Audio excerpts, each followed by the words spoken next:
My name's Carter, and I'm 30 years old. I haven't seen most of my family in 5 years. Give or take a few ignored text messages and awkward Facebook tags. The last real interaction I had with them was a Thanksgiving dinner where my older brother, Brandon, asked if I could hurry up and clear the dishes because the grown-ups were talking. I was 25, had a college degree, held down 2 part-time jobs while freelancing on the side. And yet, in his eyes and my parents, I was still the kid who never lived up to his potential. I didn't argue. I just quietly dried my hands on a dish towel and walked out without saying goodbye. There's something strange about growing up in a family where the hierarchy feels permanently locked in. Brandon, the eldest by 7 years, was always the golden boy. Quarterback in high school, honor roll, got a job straight out of college with some tech firm in the city. You know the type. Wore blazers to family dinners, bragged about his stock portfolio before the turkey was even carved, and gave everyone unsolicited advice while chewing loudly and sipping Merlot like he invented it. And then there was me, the artsy one, the dreamer. My dad used to joke that I'd end up painting murals on alleyway dumpsters for a living. My mom didn't laugh, but she didn't exactly defend me either. I'll be honest, my 20s were rough. I didn't make it fresh out of college like Brandon did. I tried my hand at a bunch of things. Freelance design gigs, app development, even started a blog that made $0 but got a few angry comments, which felt like something. I rented a tiny studio apartment with peeling paint and shared walls so thin I could hear my neighbor cough in his sleep. I worked as a janitor at a co-working space during the day and taught myself code at night. Nobody in my family asked how I was doing, and when I reached out once, just once, to ask for a small loan to help cover emergency dental work, my mom responded with a photo of Brandon's new Audi and said, "Maybe your brother can inspire you to get serious." So yeah, I disappeared. Not in a dramatic, block everyone way. I just stopped reaching out. I stopped showing up. I stopped trying. I focused on me. I kept working. I kept learning. I started building something, slowly, clumsily, but it was mine. I founded a small SaaS company out of my apartment. I made mistakes, hired the wrong people, wrote bad code, spent weeks debugging something that turned out to be a missing semicolon. But it started growing. A client turned into 5 into 20. I reinvested every cent for the first 2 years, barely left the apartment, ate cheap frozen meals, and wore the same 2 hoodies on rotation. I didn't feel successful, but I felt focused. I felt awake. And then one day, a bigger company reached out. They wanted to license part of my product. The offer was generous. I took it. Suddenly, I wasn't just surviving, I was living. I moved into a better place. Bought a car that didn't make clicking noises every time I turned left. Hired a real team. Got an accountant. Learned how to sleep more than 4 hours a night. I didn't become a billionaire or anything, but I was finally comfortable. And I did it without a single dime from anyone in my family. That felt good. Really good. That brings us to last month. I got a text from my cousin Grace out of nowhere. She said she was getting married and wanted me there. I stared at the message for a long time. Grace was one of the few people who never looked at me like I was a failure. She used to sneak me snacks during family parties when I'd hide in the garage to avoid Brandon's taunts. So I said yes.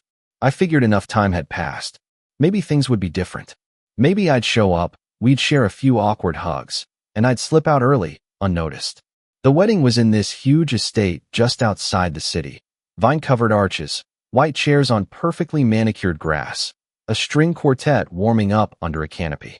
Everyone was dressed like it was the Oscars. I wore a simple navy suit and brought my assistant, Leah, as my +1, not because I needed the company, but because she was better at dealing with awkward social interactions than I was. The ceremony was beautiful, genuinely. Grace looked radiant. Her husband seemed kind. I was seated near the back, close enough to see, far enough to blend in. I thought I'd made it through undetected until, during the reception, I heard a familiar voice call out behind me. Well, if it isn't our little Picasso. I turned around slowly. Brandon. Of course. He looked the same, just a little more tired around the eyes. Still fit, still smug. He had a glass of red wine in one hand and a smirk in the other. He gave me that older brother nod that somehow managed to be both dismissive and fake friendly. Didn't think you'd show, he said. Thought you were off in, what was it, toilet cleaning school. I laughed, mostly to buy time. Something like that. Leah narrowed her eyes at him, but I gave her a subtle shake of the head. I didn't want to start anything. Not here. Not now. Not with the clinking of champagne glasses and soft jazz in the background. But Brandon wasn't done. He sipped his wine, leaned in just enough for only me to hear, and said, "So, what are you doing these days, really? Still chasing that little pipe dream of yours? Still sleeping on a futon and calling it a lifestyle?" I could feel the old anger rising in my chest. That familiar tightness. The part of me that wanted to shout, to defend myself, to list every single achievement, every late night, every dollar I earned without help. But I didn't. I just smiled. And that's when I reached into my pocket and pressed the unlock button on my key fob. The Aston Martin parked across the lawn gave a subtle chirp, headlights blinking twice. Brandon turned his head, confused. Then back to me. "Nah," I said casually. "I mostly travel now.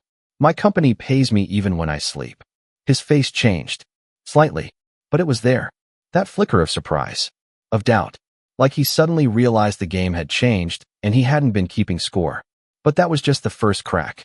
Because the night wasn't over. And Brandon? Brandon wasn't done trying to tear me down. He never could stand not being the center of the room. And I was about to find out just how far he'd go to try and shove me back into the shadows. The rest of that night felt like a slow return to a war zone I thought I'd long since escaped. After the key fob moment, Brandon didn't say anything right away. He just gave this tight smile, like he was holding back a quip he couldn't figure out how to phrase. He clinked glasses with someone nearby and slipped back into the crowd, but I knew that wasn't the end. Brandon never liked being surprised, especially not in public, and I had just embarrassed him without even trying. Leah leaned in and whispered, "Is that the brother?" "Yeah," I said. "I can see it," she replied, her tone dry. "Smells like insecurity and expensive cologne." I almost laughed, but my stomach was too tight. The rest of the night was a slow, awkward blur of mingling. People I'd barely recognized shook my hand, said things like, "Wow, it's been forever," or "You look good," without even knowing what they were saying. A few relatives asked the dreaded question, "So what do you do now?" I gave vague answers. Nothing flashy, nothing that felt like bragging. I didn't want to make a scene. I just wanted to enjoy Grace's wedding, maybe catch up with her a bit before leaving. But Brandon had other plans. By the time dinner was served, I was seated at table 7, next to the bathrooms, naturally, while Brandon held court at the center table with my parents, his wife Chelsea, and half the cousins I barely remembered. I didn't mind. I was actually grateful for the distance. Leah and I made small talk with a few of the other table mates, a quiet older couple from the bride's side, and some guy named Kyle who claimed to be a consultant, which I'm pretty sure meant unemployed. Things stayed quiet until the champagne toast started. Grace's dad went first. A sweet, if slightly awkward speech. Then the maid of honor. Then the best man, Brandon. I felt Leah tense beside me as soon as he walked up to the mic. "Oh no," she muttered. Brandon tapped the glass for attention and smiled his signature charismatic smile. "For those who don't know me," he began, "I'm Brandon, the bride's favorite cousin. Don't tell the others." Light laughter. And, of course, the proud big brother of one Carter Sullivan, who decided to grace us with his presence after 5 years of radio silence. More laughter, nervous this time. I felt every eye shift toward me. I gave a tight smile and didn't move. Leah reached under the table and squeezed my hand. Brandon went on. "You know, growing up, I always felt like Carter had his head in the clouds. I mean, while I was applying to colleges, he was painting frogs. Was it frogs? Or, no, lizards. Definitely lizards." He chuckled, waiting for the room to follow. I didn't laugh. Neither did Leah. The older couple looked mortified. "I used to worry about him," Brandon continued. "But then I realized, some people are just built different. Not everyone's meant for the real world. Some people chase dreams, others pay bills. And hey, we need dreamers too, right?" He raised his glass. "To dreamers." The toast ended. People clapped. A few glanced at me, unsure of how to react. Grace looked furious, but she couldn't do anything, not in that moment. I didn't move. I didn't say anything. I just swallowed it. Every word. Every cheap shot. Every condescending smile. I had promised myself I wouldn't give Brandon the satisfaction of seeing me flinch. But that wasn't the breaking point. No, that came later.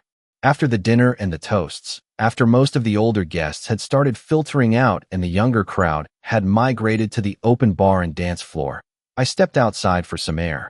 Leah stayed behind to chat with Grace. I needed a moment alone. The estate grounds were massive, stone paths, lanterns lining the walkways, soft music playing from hidden speakers. I followed the path around the back of the venue, found a quiet bench near a row of hedges, and just sat there, breathing, recentering. That's when I heard footsteps. Didn't mean to upset you, Brandon said, casually rounding the hedge like he'd just happened to find me. It was just a joke. I didn't respond. You've gotten sensitive, he added. You used to take my jabs better. I looked up. I'm not upset. Good, he said, plopping down on the bench beside me without asking. Because I've been meaning to talk to you anyway. I raised an eyebrow. About what? He shifted, turned toward me. Look, I know we've had our differences, and I know you've got your little company now, or whatever. But the thing is, Mom and Dad are getting older, and there's been some talk. Talk? I asked slowly. He nodded. About the house, the lake property, the inheritance. You know how it is. And they just want to make sure things go smoothly. I felt something cold settle in my gut. Go smoothly how? Brandon smiled, that same patronizing smile he used when we were kids. They want someone responsible in charge. Someone who understands how to handle assets. You've been gone. Out of the loop. I've been helping with taxes, insurance, repairs, you name it. I stood up. So what? They're cutting me out. No one's saying that, he said, standing too. But you know how they see it. You dropped off the map for half a decade. No calls. No visits. No birthdays. Because they made it clear I wasn't welcome, I snapped. He held up his hands. I'm just the messenger, man. I'm trying to be reasonable. I turned to leave. And that's when he said it. I mean, let's be honest, Carter. You were never really part of the plan anyway. I stopped walking. Mom used to say you were like an extra puzzle piece that didn't fit. She didn't mean it cruelly. Just, realistically. I didn't turn around. I couldn't. My hands were shaking. Anyway, he continued, no hard feelings. It's just family stuff. You get it. He walked away after that. I stood there, staring at nothing, heart pounding. That was the moment. The snap. Not just the insult, but the realization that he meant it. That they all meant it. I had spent 5 years trying to make peace with being the outsider. I told myself I didn't care. That their opinions didn't matter.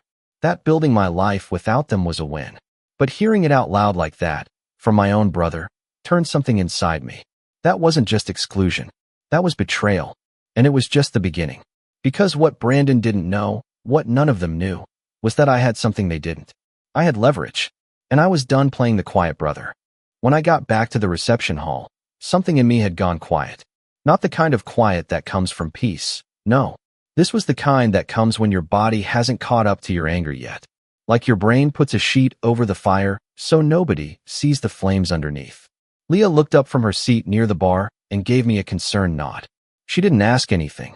She just placed her phone down, handed me a glass of water, and waited. I'm good, I said. Lie. The music had shifted to some upbeat pop remix, and drunk uncles were doing the cha-cha slide like their knees hadn't seen a doctor in 20 years. I watched it like it was a memory from someone else's life. Grace spotted me across the room and jogged over in heels. Hey, where have you been? Everyone's asking where the hot guy with the Aston Martin went. I forced a smile. Just went for a walk. Her face softened. She always saw through me, even when we were kids. Brandon. I didn't answer. I didn't need to. She sighed and shook her head. I'm sorry. I didn't know he was going to. It's fine, I cut in. It's your night. Don't let him ruin it. She squeezed my arm. I'm glad you came. For what it's worth, some people do notice. You're not invisible. Then she disappeared back into the crowd. I didn't stay much longer after that. Told Leah I needed to go. She didn't argue. On the ride home, I drove in silence while she scrolled through her phone. About halfway to the hotel, she finally said, You know, it's okay if you're not okay. I tightened my grip on the wheel. I mean it, she added. You don't always have to act like everything rolls off you. I nodded. I wanted to say something, anything, but all I could think about was extra puzzle piece. That line wouldn't stop looping in my head. The next few weeks were numb. Back at the office, I was supposed to be prepping for a big product launch. We had just secured a major client in Europe and were pushing to meet Q4 deadlines. The team was pumped. The momentum was real. And yet, I couldn't focus. I'd stare at lines of code and forget what I was debugging. Miss meetings. Snap at Leah for no reason, then apologize 5 minutes later. The truth was, Brandon had done more damage than I'd let on. Because it wasn't just the wedding. It wasn't just the speech or the dig about my company or the inheritance or even the extra puzzle piece remark. It was the realization that no matter how much I changed, no matter what I built, they'd already decided who I was years ago. And nothing, not success, not distance, not even silence, would change their perception of me. That broke something in me. I started waking up late, missing the gym, eating like crap, snapping at the wrong people.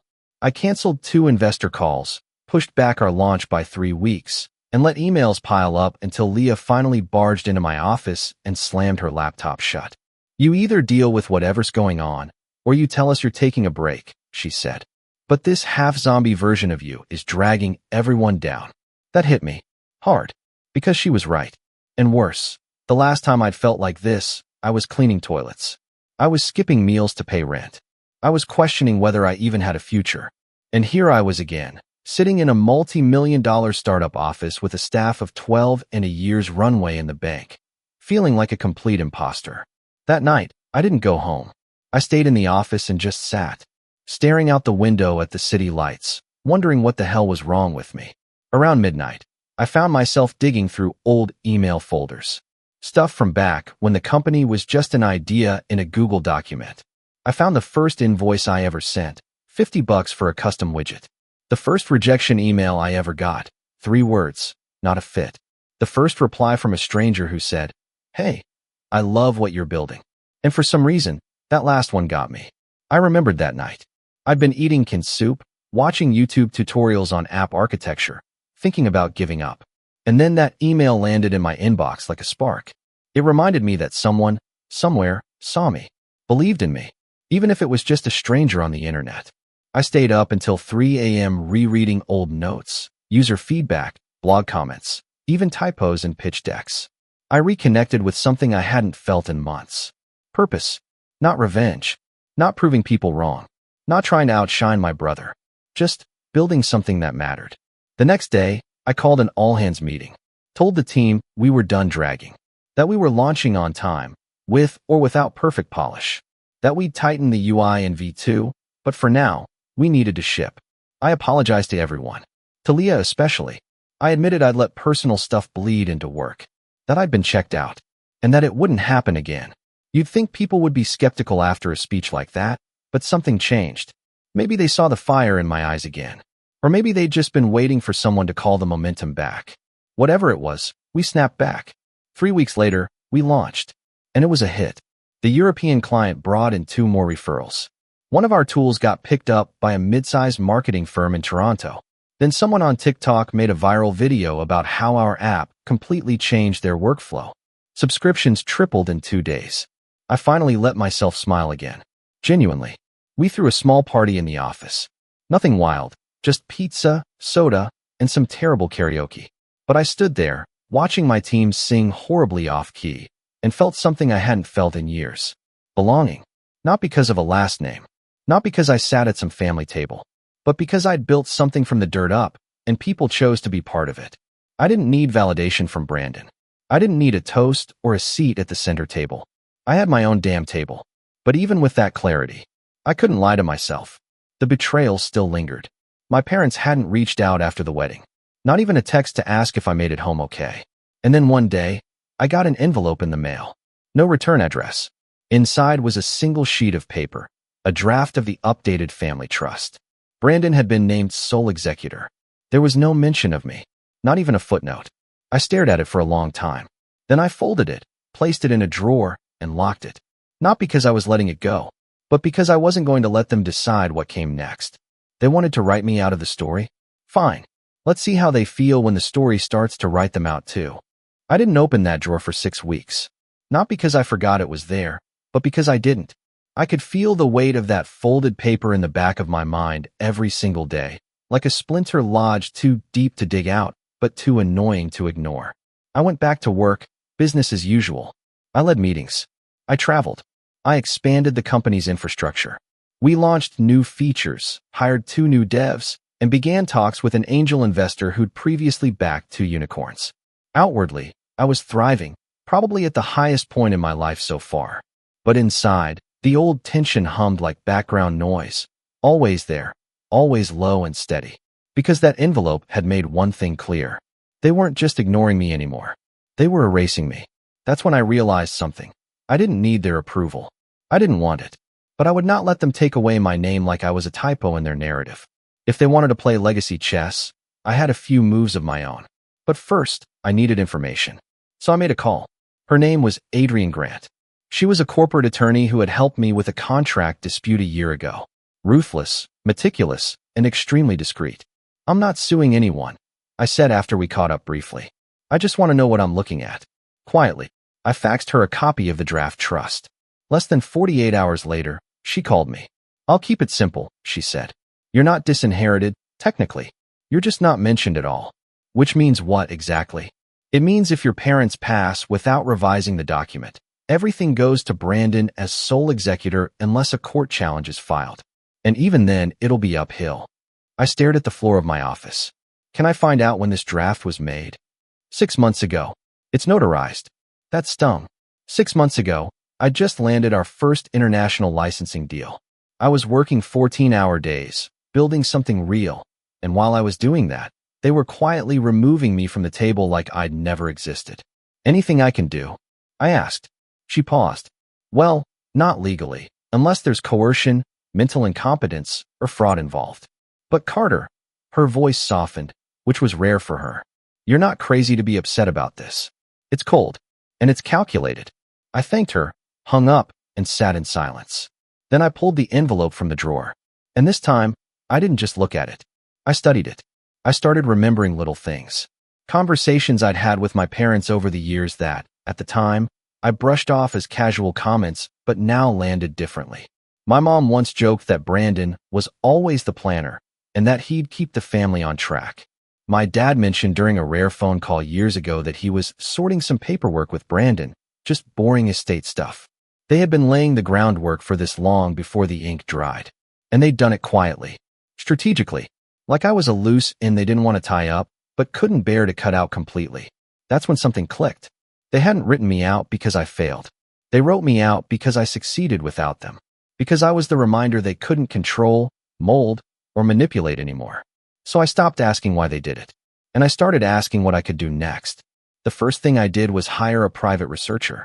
Not a sketchy PI from a strip mall. A real one, former IRS consultant turned corporate digger. His name was Vernon. Tall, soft-spoken, and methodical. I'm not looking to blackmail anyone, I told him. But I want to know what Brandon's really doing with the family money. Because if he'd been made executor, and he was handling the taxes and repairs as he claimed at the wedding, there had to be a paper trail. 3 weeks later, Vernon came back with a stack of documentation. Let's just say, Brandon was not the responsible family steward he pretended to be. For starters, he had quietly transferred the lake house deed into a shell LLC registered in Nevada. The LLC, owned by another holding company, which, you guessed it, Brandon also controlled. On paper, it was a common estate move. But it meant the property no longer technically belonged to our parents. It belonged to him. That alone could trigger serious implications if challenged later. Then there were the maintenance expenses, $9,000 for dock repair, $3,200 for landscaping upgrades, and an eye-popping $18,500 tagged as furnishing replacements. Except the receipts were vague. The vendors were real, but Vernon traced 2 of them back to side businesses owned by Brandon's friends. He was laundering family assets to enrich himself. But the most interesting piece was buried in a scanned email attachment Vernon had intercepted through an old domain connected to Brandon's business. It was a message between Brandon and his accountant. The subject line? Tax shield strategy, parental asset transfer. The body detailed a plan to gradually move my parents' remaining liquid assets into long-term, tax-sheltered accounts under Brandon's authority to protect the estate. But it also made clear that Brandon was building structures that would eventually exclude me completely, by locking the assets into entities I'd have no access to or legal standing in. I stared at the email for a long time. My brother wasn't just playing favorites. He was playing God. And I finally had proof. I met with Adrienne again and showed her everything. Legally, this gives you a foundation, she said. It's not slam dunk stuff, but if your parents were unaware of how far Brandon was going, or if they die without a full audit, this could crack the door wide open. What would you do? I asked. She leaned back in her chair. If I were you, I'd gather leverage. And wait. Wait for what? For the moment, he thinks he's untouchable. So that's what I did. I didn't go nuclear. I didn't confront my parents or Brandon. I didn't send cryptic texts or make dramatic visits. I went quiet, focused on work, waited, but I did start planting seeds. I reached out to my cousin Grace, the bride, and asked if she remembered any weird interactions with Brandon about family finances. She hesitated at first, but eventually admitted he had tried to get her to sign something related to a shared family cabin trust a few months before her wedding. She didn't sign it, but he'd pressured her. Hard. I asked her to forward me anything she still had. She did. Then I reached out to my aunt, my mom's sister, under the pretense of checking in after a recent minor surgery. We hadn't spoken in years, but she warmed up quickly. Eventually, I asked her if she knew who was handling my parents' financial stuff. Oh, Brandon's got all of that locked down, she said with a note of disapproval. Your father practically treats him like a CPA now. I'm surprised your name isn't in the will, honestly. It's not, I said softly. She went silent. Then, that's not right, Carter. I didn't press further, but I knew she'd remember that. I didn't need to blow everything up. I just needed to turn the tide. And to do that, I had to put Brandon exactly where he wanted to be, at the center of everything. So I RSVP'd to the next family gathering, a retirement party for my father.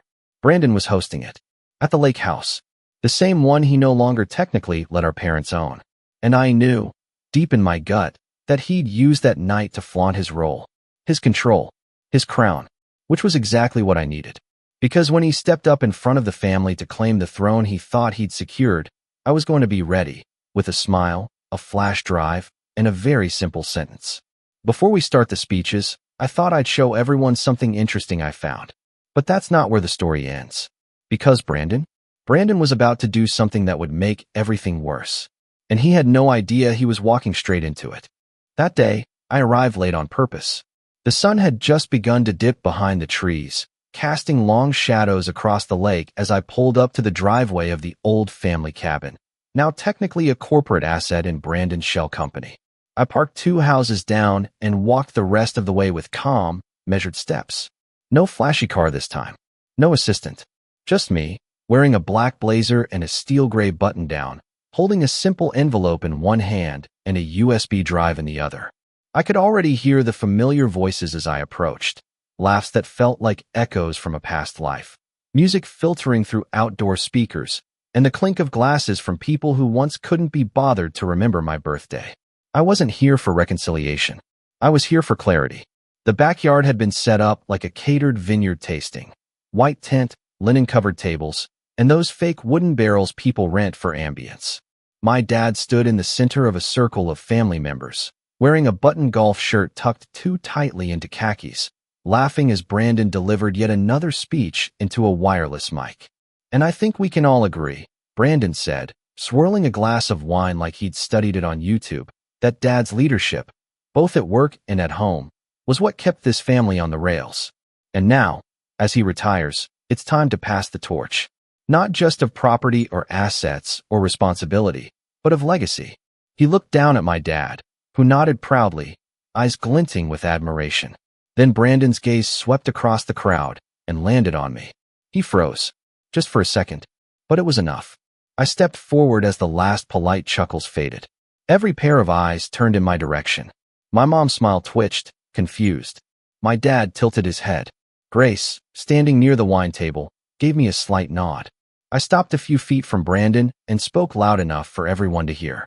Before we move on, I said, pulling the flash drive from my pocket, I brought something to show the family. Thought it might be relevant to Dad's retirement and to the legacy Brandon just mentioned. Brandon's smile thinned. Now's really not the... But I had already walked over to the media table, where a projector was plugged into a laptop for the evening slideshow. Without asking, I slid the USB in. Leah had prepped the presentation for me. She didn't ask many questions, just trusted that I had my reasons. The screen behind the tent flickered to life. I clicked to the first slide. Deed transfer, Lake House property. It was a scanned document with Brandon's digital signature, the transfer from my parents' names into the LLC. My dad frowned. My mom leaned forward. I clicked again. Vendor invoices, 2023. A table showing tens of thousands of dollars paid to vendors for maintenance and repairs, all connected to Brandon's business partners or personal friends. Some even listed Brandon's name in the approved by section. Someone murmured. My aunt gasped. Brandon stepped forward, his voice a little too loud. This is ridiculous. Out of context. Those were authorized repairs. Dad asked me to manage this stuff. I clicked again. Email from Brandon to accountant. Subject, tax shield strategy. I let the room read it. No commentary, just silence. Then I turned to my parents. Did you know the lake house no longer belongs to you? I asked my father, calm as ever. Did you know your retirement assets are being parked in a trust you don't control? My dad opened his mouth, then closed it. I thought, he stammered. Brandon said he was helping us protect it, that it was safer in his hands. Brandon's voice rose. And it is. It's a legal asset shield, Dad. This is all standard financial planning. He's twisting it. I looked at Brandon for the first time. Really looked at him. And for the first time he looked nervous. Not angry. Not smug. Just exposed. I didn't twist anything, I said. I just followed the paperwork. Like a responsible partner might do if he were included in the planning. But I wasn't. And I'm okay with that now. I don't need the money. I turned back to the crowd. But I'm not okay with this. With manipulation. With deception. With watching my parents get quietly written out of their own legacy while Brandon plays family king with a glass of Merlot. Nobody laughed. Then I walked over to my dad, opened the envelope in my hand, and handed him a packet of papers. What's this? He asked. A detailed breakdown, I said, of every transfer Brandon authorized. Every account moved. Every payment processed. And who benefited from it. My mom's hands trembled as she took the top sheet. My father, ever the quiet one in a crisis, looked slowly from me to Brandon, and then to the documents. This can't be right, he whispered. I shrugged. You've got a lawyer. So do I run it by both? Brandon laughed. A short, dry bark. You're just bitter. This is revenge. Because no one took you seriously.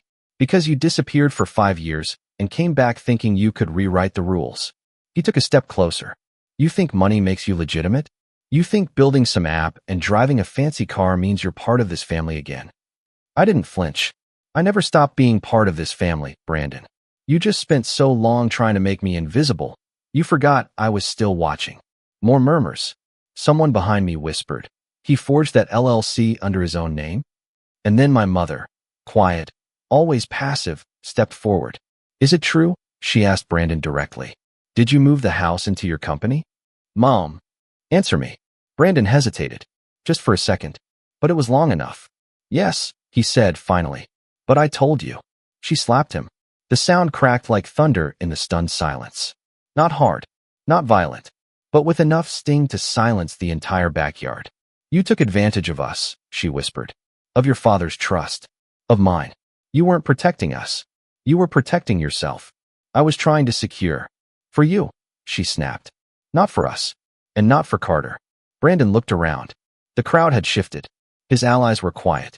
The cousins, the uncles, even his own wife, they weren't looking at him the same way anymore. His kingdom had cracked. And I hadn't even raised my voice. I leaned in slightly and said just loud enough for him to hear. You built your empire on lies, Brandon. I just showed them the blueprint. The fallout was quiet at first. My parents didn't call me that night. Neither did Brandon. I drove home alone, parked the car in my garage, and just sat there for a long time. I didn't feel triumphant. I didn't feel vindicated. I felt clean, like I'd finally rinsed off the last layer of old guilt I'd been carrying since I was a teenager. Like I could finally breathe without wondering what version of me the family had chosen to believe in this year. 3 days later, my dad asked me to meet him for coffee. He didn't say much at first. Just ordered black coffee, stared at the lid for a long time, and finally said, I was wrong about you. I didn't say anything. Just waited. He nodded slowly. About a lot of things. I let Brandon take control because I thought he knew what he was doing. I thought you didn't. He took a deep breath. I think I believed what was easier to believe. That hit harder than I expected. He handed me an envelope. This one thinner. No flash drives. No bombshells. Just a letter. From the lawyer. Updating the family trust. Brandon was out. And I was named co-executor alongside a third-party legal representative. They weren't giving me everything. but they were giving me a seat at the table again. And this time, I'd built my own chair. As for Brandon, I heard through Grace that he tried to deny everything, claimed it was all a misunderstanding. But by then, the family had seen too much. My parents called for a full audit. The lawyer reviewed every transfer. His shell companies unraveled faster than he could respond. He ended up dissolving one of his firms under quiet pressure. He's still got money. He'll be fine. But the respect? Gone. And in this family, that's the real currency. A few months later, I hosted a dinner at my place. Nothing extravagant, just a few close friends, some new ones, and Leah, who made a toast at the end. To Carter, she said, raising her glass. The guy who turned silence into strategy and made revenge look like art. I laughed for real that night. Not because I'd won, but because I'd survived. I'd walked into a room full of people who once saw me as invisible and left with every pair of eyes watching me walk out. Not as the extra puzzle piece, but as the one who finished the picture. And this time, I'm not leaving the table.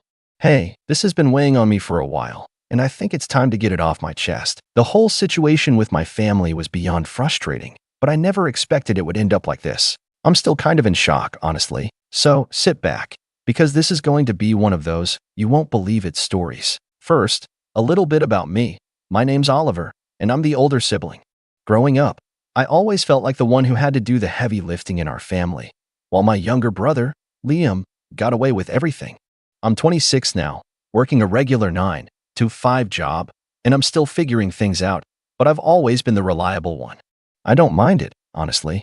I was taught that hard work pays off, even if it's a slow burn. Liam, on the other hand, is 22, and let's just say he's never been a fan of hard work. If there's one thing Liam knows how to do, it's how to manipulate situations in his favor, and somehow, he's always managed to get everything handed to him on a silver platter. Whether it's new gadgets, designer clothes, or trips, our parents were always quick to give him what he wanted. Meanwhile, I was left to do the boring stuff, things like taking care of the house, running errands, and doing all the work that they didn't feel like dealing with. Our parents, Dad and Mom, were strict when it came to me. They always told me I had to earn my place, and that life wasn't going to be easy. It was their favorite line, honestly. I never really understood why they treated me differently than Liam. They'd always say they wanted me to be responsible and level-headed. Which, fine, I get that. But it was always on their terms. If they needed something done, it was me they'd turn to. If there was a big decision to be made, I had to take the lead. But when it came to Liam, he was treated like some kind of prince. No matter what he did, it was always like he could do no wrong. This dynamic was something I learned to deal with over the years. Sure, I didn't get all the flashy things, but I had something they didn't: independence. I had a job at 16, I worked my way through school, and I've always managed to keep things together. But Liam? He never lifted a finger. It drove me crazy, seeing how they'd bend over backward for him. But things really started to hit the fan around his graduation. It was a big deal for our parents. They made it out to be some kind of grand achievement. Liam had barely passed his classes. I mean, he scraped by. He never put in the effort, but they were so proud of him. And what did I get? Well, you'll find out. The day of the graduation celebration, we had a small family gathering. Nothing extravagant, but they sure made it sound like the world was watching. They had a cake with his name on it, balloons everywhere, and all sorts of decorations. It was as if this was the most important day of the year, and for them, I guess it was. I don't want to sound bitter, but it's hard not to when you've been in my position. It was like they were so focused on Liam that they didn't even consider the things I'd done. I kept things running smoothly around the house. I helped pay bills when Dad's job didn't cover everything. I dealt with the grocery shopping, the laundry, and all the other stuff that comes with keeping a household together. And then came the presents. Liam had gotten his shiny new car, a present our parents had barely been able to afford. In fact, I later found out they had taken out a loan to cover the cost. I wasn't angry about the car itself, but the fact that they couldn't afford it, yet they still went ahead and bought it for him. Well, that part stung, especially when they barely acknowledged the sacrifices I'd made. Then, it was my turn. I tried to push the feelings aside. I didn't want to be that guy, the one who complains just because he doesn't get a shiny gift. But what I got was, to put it lightly, a slap in the face. I sat down on the couch, waiting for my turn, trying to hide the anxiety bubbling up inside me. It was like I already knew what was coming. Mom smiled at me, but it wasn't the warm, loving smile I was used to. It felt different, almost condescending in a way. Oliver, she said, her voice soft, almost too sweet. We know you're so responsible, and we just wanted to make sure you have what you need for your future. We thought this would be practical. I tried to smile back, trying to mask the frustration building inside me. I didn't want to seem ungrateful, but I was already bracing myself for disappointment. I had to keep it together. Dad handed me a small box. It felt light, and when I opened it, I wasn't prepared for what I saw. Inside the box was a stack of household cleaning supplies, paper towels, sponges, dish soap, and the like. My heart sank. There were no words. No words from me, at least. I stared at the contents for a few seconds, my mind trying to process it. Mom. Dad. I started, but my voice faltered. What is this? Dad chuckled, slapping his knee. Well, Oliver, now you can be even more useful around the house. You've always been so responsible, and this is just another way to show how much you contribute. I blinked, trying to understand. Was this a joke? Liam, sitting next to me, was grinning ear to ear. He looked at me with this smug, almost mocking expression. Yeah, Ollie, now you can keep things nice and clean. You always seem to be the one doing the chores anyway. My stomach churned. I knew this was going to be bad, but I didn't expect it to sting this much. They were giving my brother a brand new car, and me cleaning supplies? I swallowed hard, but my throat felt tight, like I was choking on something I couldn't quite name. I stood up, not wanting to sit there any longer, not wanting to look at the pile of cleaning supplies in front of me. I'm going to head out for a bit, I said, my voice cold. I need some air. Without waiting for a response, I grabbed my jacket, packed a bag, and left the house. I didn't know what I was hoping for, but I didn't want to be there anymore.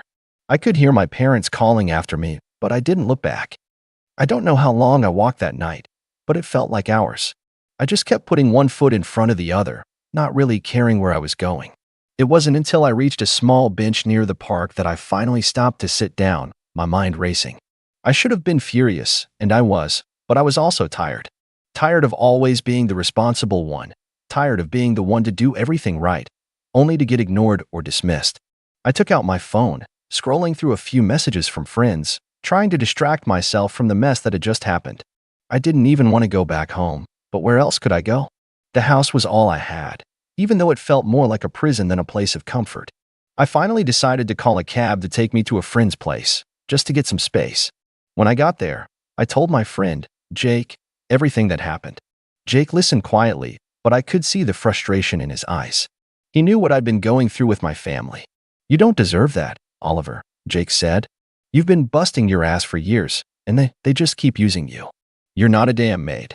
I let out a sigh, feeling the weight of the past few years hit me all over again. I don't know what to do anymore. I've given everything to them. And Liam? He doesn't appreciate anything. He's spoiled, and it's like they think he can do no wrong. Jake was quiet for a moment, and then he said something I hadn't really thought about. Why don't you leave? For real. Go get a job, start over somewhere else. You don't need them, man. You've got this. It hit me like a ton of bricks. He was right. I didn't have to stick around. I didn't have to keep being their backup plan, the one they turned to when they needed help. It was hard to imagine leaving everything behind, but in that moment, it felt like it might be the only way to break free. I spent the night at Jake's, and when I woke up, I knew what I had to do. It wasn't just about the gift anymore. It was about my entire life, about the way my parents treated me compared to Liam. So, I packed a bag, grabbed what I needed, and went to my parents' house to let them know I was leaving. They weren't home at the time, which only made the whole situation feel even more like I was walking away from a chapter one could never go back to. When they got back, it didn't take long for them to realize something was off. I was halfway through the process of packing up my things when I heard their car pull into the driveway. My heart skipped a beat as the front door creaked open. Oliver. My mom's voice echoed down the hallway, sounding surprised. Where are you going? I walked into the living room, holding my bag. I'm leaving, Mom. What? Her voice faltered. Where are you going? You can't just leave like this. I kept my tone steady, but I could feel the tension building. I've been carrying this family for too long. It's time for me to go. You and Dad don't need me. Not really. You've always had Liam for everything else. The look on her face was one of disbelief, like she couldn't process what I was saying. Oliver, you know we depend on you. You've been so helpful, and now this. This is the thanks we get. I didn't let her guilt trip me this time. I've been helpful because you've never given me a choice. You've always expected me to clean up after everyone. Liam does whatever he wants, and you keep giving him everything. Well, I'm done. Dad stepped into the room, looking almost confused. What do you mean, you're done?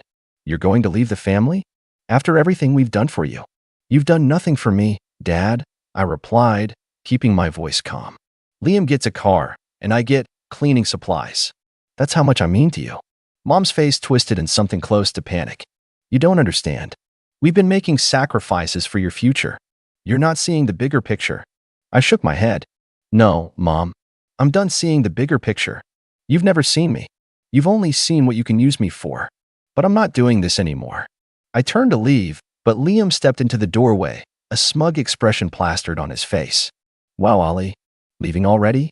Guess you can't handle the family spotlight, huh? I mean, I just got a brand new car for graduation. What do you have? A bag of cleaning supplies? He laughed, and I could feel my blood boiling. Shut up, Liam, I said through gritted teeth. You don't have a clue. Mom shot him a glare, but then turned back to me, her voice a bit more frantic. Where are you even going to go? You can't just leave us like this. I didn't answer her immediately. I simply walked out the door, leaving everything behind. It wasn't until I was in the cab, heading to a small apartment I'd rented that same morning, that I felt the weight of what I'd just done. For the first time in years, I felt free. The following year was a blur. I found a 9-to-5 job in sales just to keep things steady, but my real plan was always the side hustle. It took time, a lot of hard work, and plenty of late nights, but after a few months, I started seeing the results. I was making money online, not just a little, but enough to start thinking bigger. I was no longer dependent on my family, no longer living in the shadow of my brother. But as I started to succeed, that's when the call started. I had gone from living paycheck to paycheck, relying on my parents, to a self-sufficient adult with financial freedom. I wasn't a millionaire yet, but the sense of independence and control over my life was worth more than anything. It felt like a huge victory every time I checked my bank balance, seeing the numbers climb. But of course, as my success grew, so did the need for my family to reach out. It all started with a text from my mom.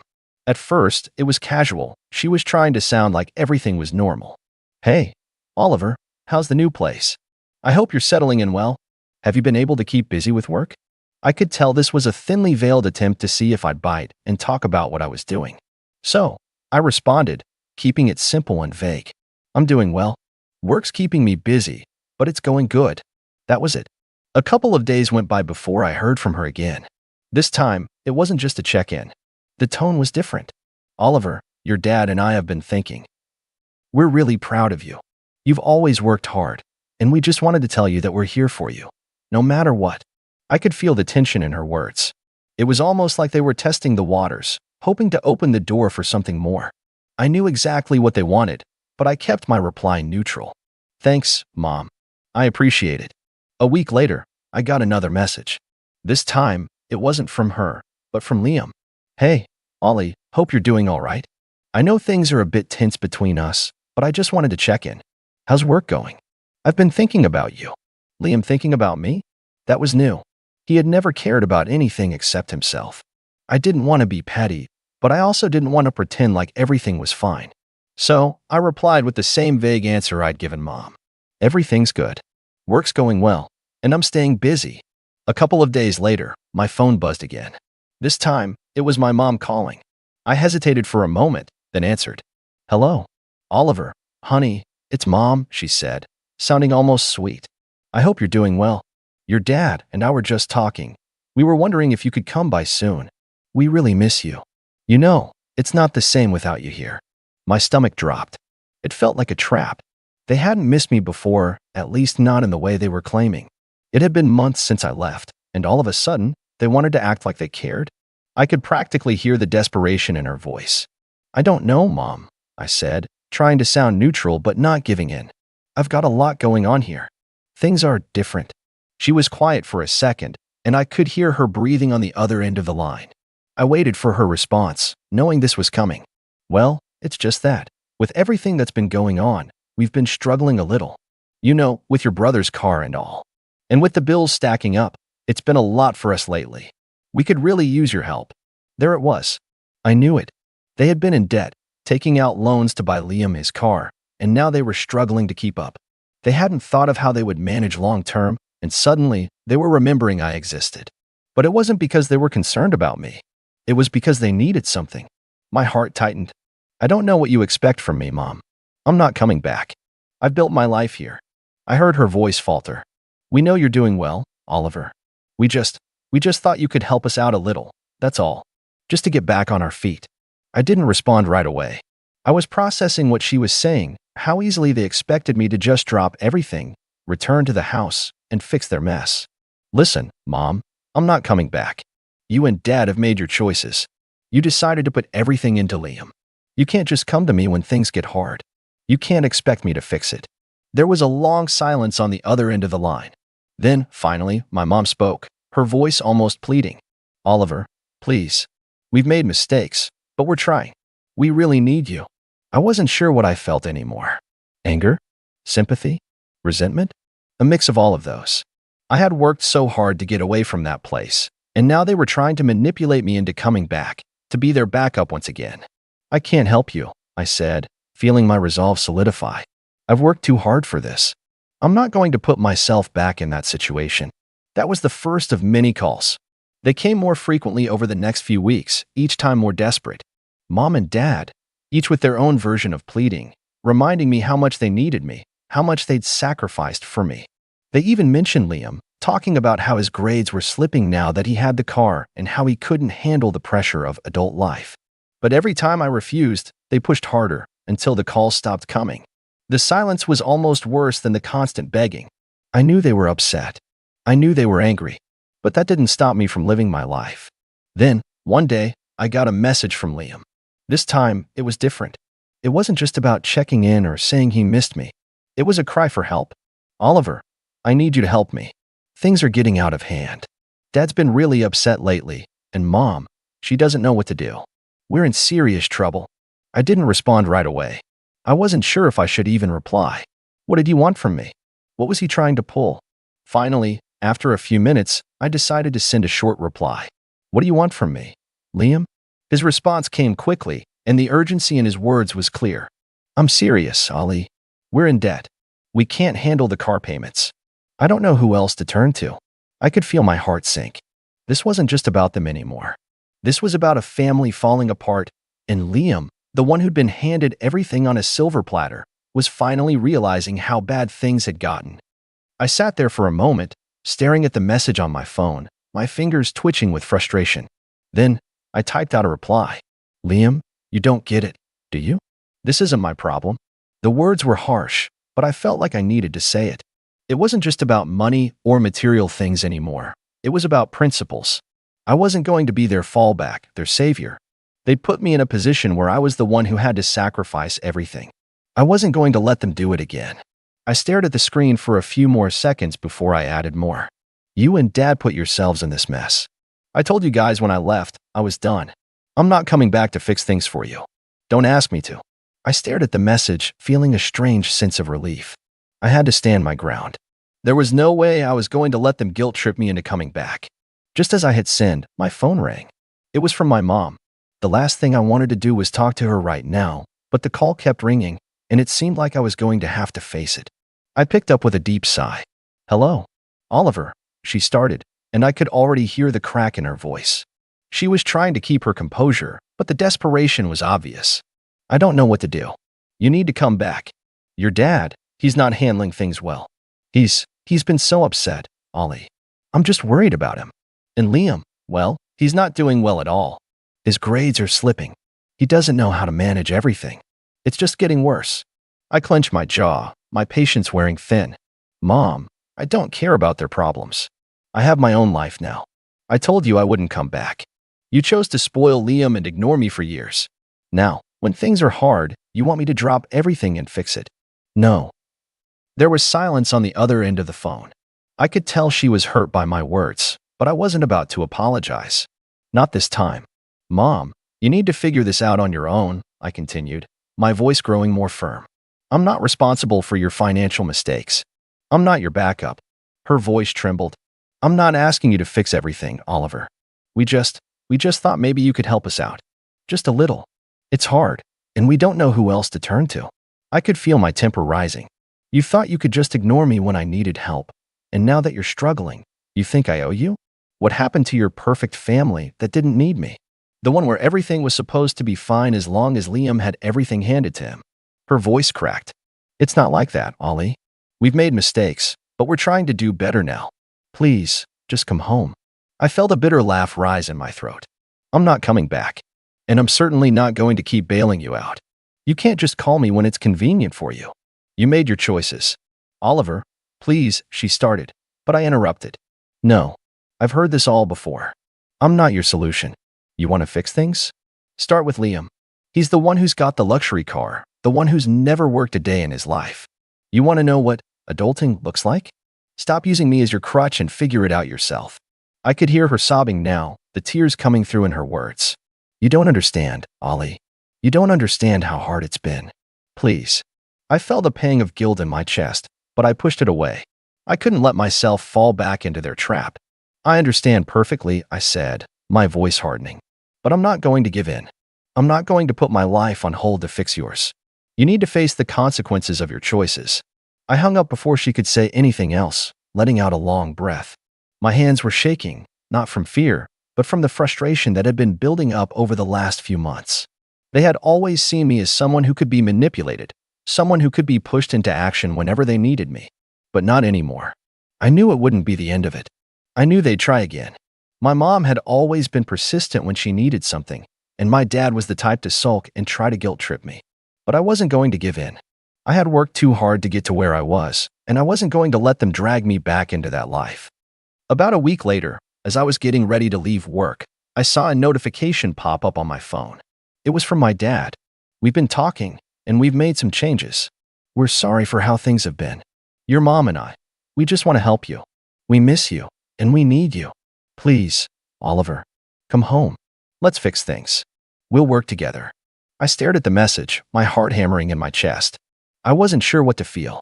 A part of me wanted to be angry, but the other part of me wondered if they truly meant it. I didn't respond right away.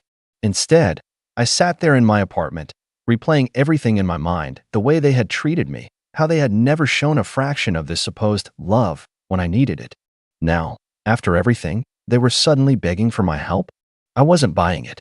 A few days passed, and I didn't hear from them again. I started to think they might have finally given up. Maybe they had learned their lesson. Maybe they realized that they could no longer rely on me, that I wasn't their emotional bank account, their last resort. Then, another message came, but this time, it wasn't from my mom or dad. It was from Liam. You're really going to leave us hanging like this? What's the point of family if you don't help when we need it? You've been selfish. We're struggling, and you're just going to let us drown? I thought you were better than this. There it was again, the manipulation, the guilt, the same old tactics. I wasn't surprised that it was Liam this time. He had always been the one to play the victim when things didn't go his way, the one who thought the world should revolve around him. But this time, I wasn't going to let it work. I sat down, typing out my response slowly, making sure every word hit the mark. You don't get it, Liam. I'm not your backup, and I'm not your savior. You're the one who always gets everything handed to you, and now that things aren't perfect, you want to blame me for your problems. I don't owe you anything. You're grown, just like I am. It's time you learn to stand on your own 2 feet. You've had your life handed to you on a silver platter, and now you want me to come back and fix everything? That's not how this works. Don't ever contact me again unless you're ready to be honest about what you've done. I hit send, my finger trembling slightly. I'd never been more sure of a decision in my life. But that wasn't the end of it. A few weeks later, I got a call from an unfamiliar number. I almost didn't pick it up, but something told me I had to. When I answered, it was my dad on the other end. Oliver, we know we messed up, he said, his voice more fragile than I'd ever heard it. Your mom and I, we've been trying to fix things. And we're sorry. We were wrong. We don't want you to think we only care about what you can do for us. We want our family back. We want you back. The words hit me harder than I expected. There was a part of me that wanted to believe them, to think that maybe, just maybe, they were truly sorry. But the logical part of my mind reminded me of everything they had done to me, how they had taken me for granted, used me, manipulated me into being the one to clean up their messes. I had been their backup plan for far too long, and I was done. I'm not coming back, Dad, I said, my voice steady. Not now, not ever. You've had your chance, and you've used it all up. You can't just expect me to forget everything just because you're sorry now. You made your choices. I'm making mine." There was a long silence on the other end, and I could hear the sound of him breathing heavily. I understand," he finally said, his voice defeated. "But please, just know we're here if you ever change your mind." I hung up the phone and sat there in the quiet of my apartment, feeling a strange sense of relief. For the first time in my life, I felt like I was truly free. It's been a year now since that last conversation. My parents have tried to contact me a few times, but I've stayed firm. I'm not going to let them back into my life, and I'm not going to feel guilty about it. Over the past year, I've been building something for myself, something that will ensure I never have to rely on anyone again. My income is growing steadily, and in a few more months, I'll be at the point where I can truly call myself financially independent. And to be honest, a part of me knows that when they find out I've gotten to that point, they'll come knocking again. But this time, I won't be there. So, Reddit, what do you think? Am I wrong for refusing to help them? I'm honestly torn between feeling like I did the right thing and feeling guilty about leaving them behind. It's hard because they're family, but after everything, I just don't know if I can forgive them. Let me know your thoughts. My name's Adam, I'm 28, and until about a month ago, I lived in the guest room of my parents' house. Not by choice. Honestly, if I could have been anywhere else, I would have. But things don't always go as planned. After graduating with a degree in computer science, I landed a solid job at a mid-sized tech firm. Then the pandemic hit. The company downsized, and I was one of the first to be let go. Over the next year and a half, I applied to hundreds of jobs. Interviews came and went, but nothing stuck. Eventually, my savings ran dry, and the only option I had left was to move back home. I thought it would be temporary. My parents didn't. At first, it wasn't awful. My dad, Mark, was always more reserved, a don't ask, don't tell kind of guy. My mom, Diane, though, she made sure I felt the weight of every meal I ate and every light switch I flipped. "This isn't a hotel," she would say, at least once a week. She'd sigh loud enough for the neighbors to hear if I dared leave a cup in the sink. At first, I chalked it up to stress. But the passive-aggressive comments soon turned into open criticism. "You know, your cousin Rachel just bought a house. And she's 2 years younger than you," she'd say while wiping the already clean kitchen counter for the 5th time that morning. Or, "It's really sad you're still here. At your age? Your father and I were raising you by the time we were 28. I tried to help. I offered to cook, clean, mow the lawn, fix the router when it acted up. I freelanced where I could, built websites for local businesses, helped a family friend set up an online store. I wasn't just lying on the couch binging TV. But in her eyes, it didn't matter. I was still the leech. It didn't help that my younger brother, Jordan, was their golden child. He's 24, works in finance, lives in a high-rise downtown, and makes sure everyone knows it. He rarely visits unless there's a holiday or mom begs him to come over for dinner. But when he walks in, it's like Moses parting the Red Sea. Suddenly, my mom's whole mood lifts. Her voice gets sweet and cheerful. "There's my baby. You look so fit. Are you working out?" Meanwhile, I'm in the corner holding a trash bag full of recycling, trying not to be noticed. One evening, Jordan came by for dinner, and I could feel it brewing. I was setting the table, placing mismatched plates down with the usual carelessness I've grown accustomed to, since they always treat me like I don't belong anyway. Jordan barely acknowledged me. He made some comment about gas prices and how some people are lucky they don't have to commute. I didn't take the bait. But then Mom poured him a drink and laughed a little too loudly at something he said. She turned to me and asked, "Have you even tried applying for real jobs lately?" My chest tightened. I'd already told her about the 2 interviews I had that week. But she didn't care. Jordan chimed in, "You know, at some point, it stops being bad luck and starts being bad choices." He wasn't even looking at me when he said it. That was the night things snapped. I didn't yell. I didn't throw anything. I just picked up my plate, walked back to the kitchen, and ate standing up at the counter like I was 12 years old again. I could hear them laughing in the dining room. The words blurred, but I caught snippets. "Can't coddle forever. Needs to grow up." Embarrassing at this point. The next day, I was sitting in the den, laptop open, trying to finish a freelance job redesigning a local bakery's website, when Mom walked in. She didn't knock. She never knocks.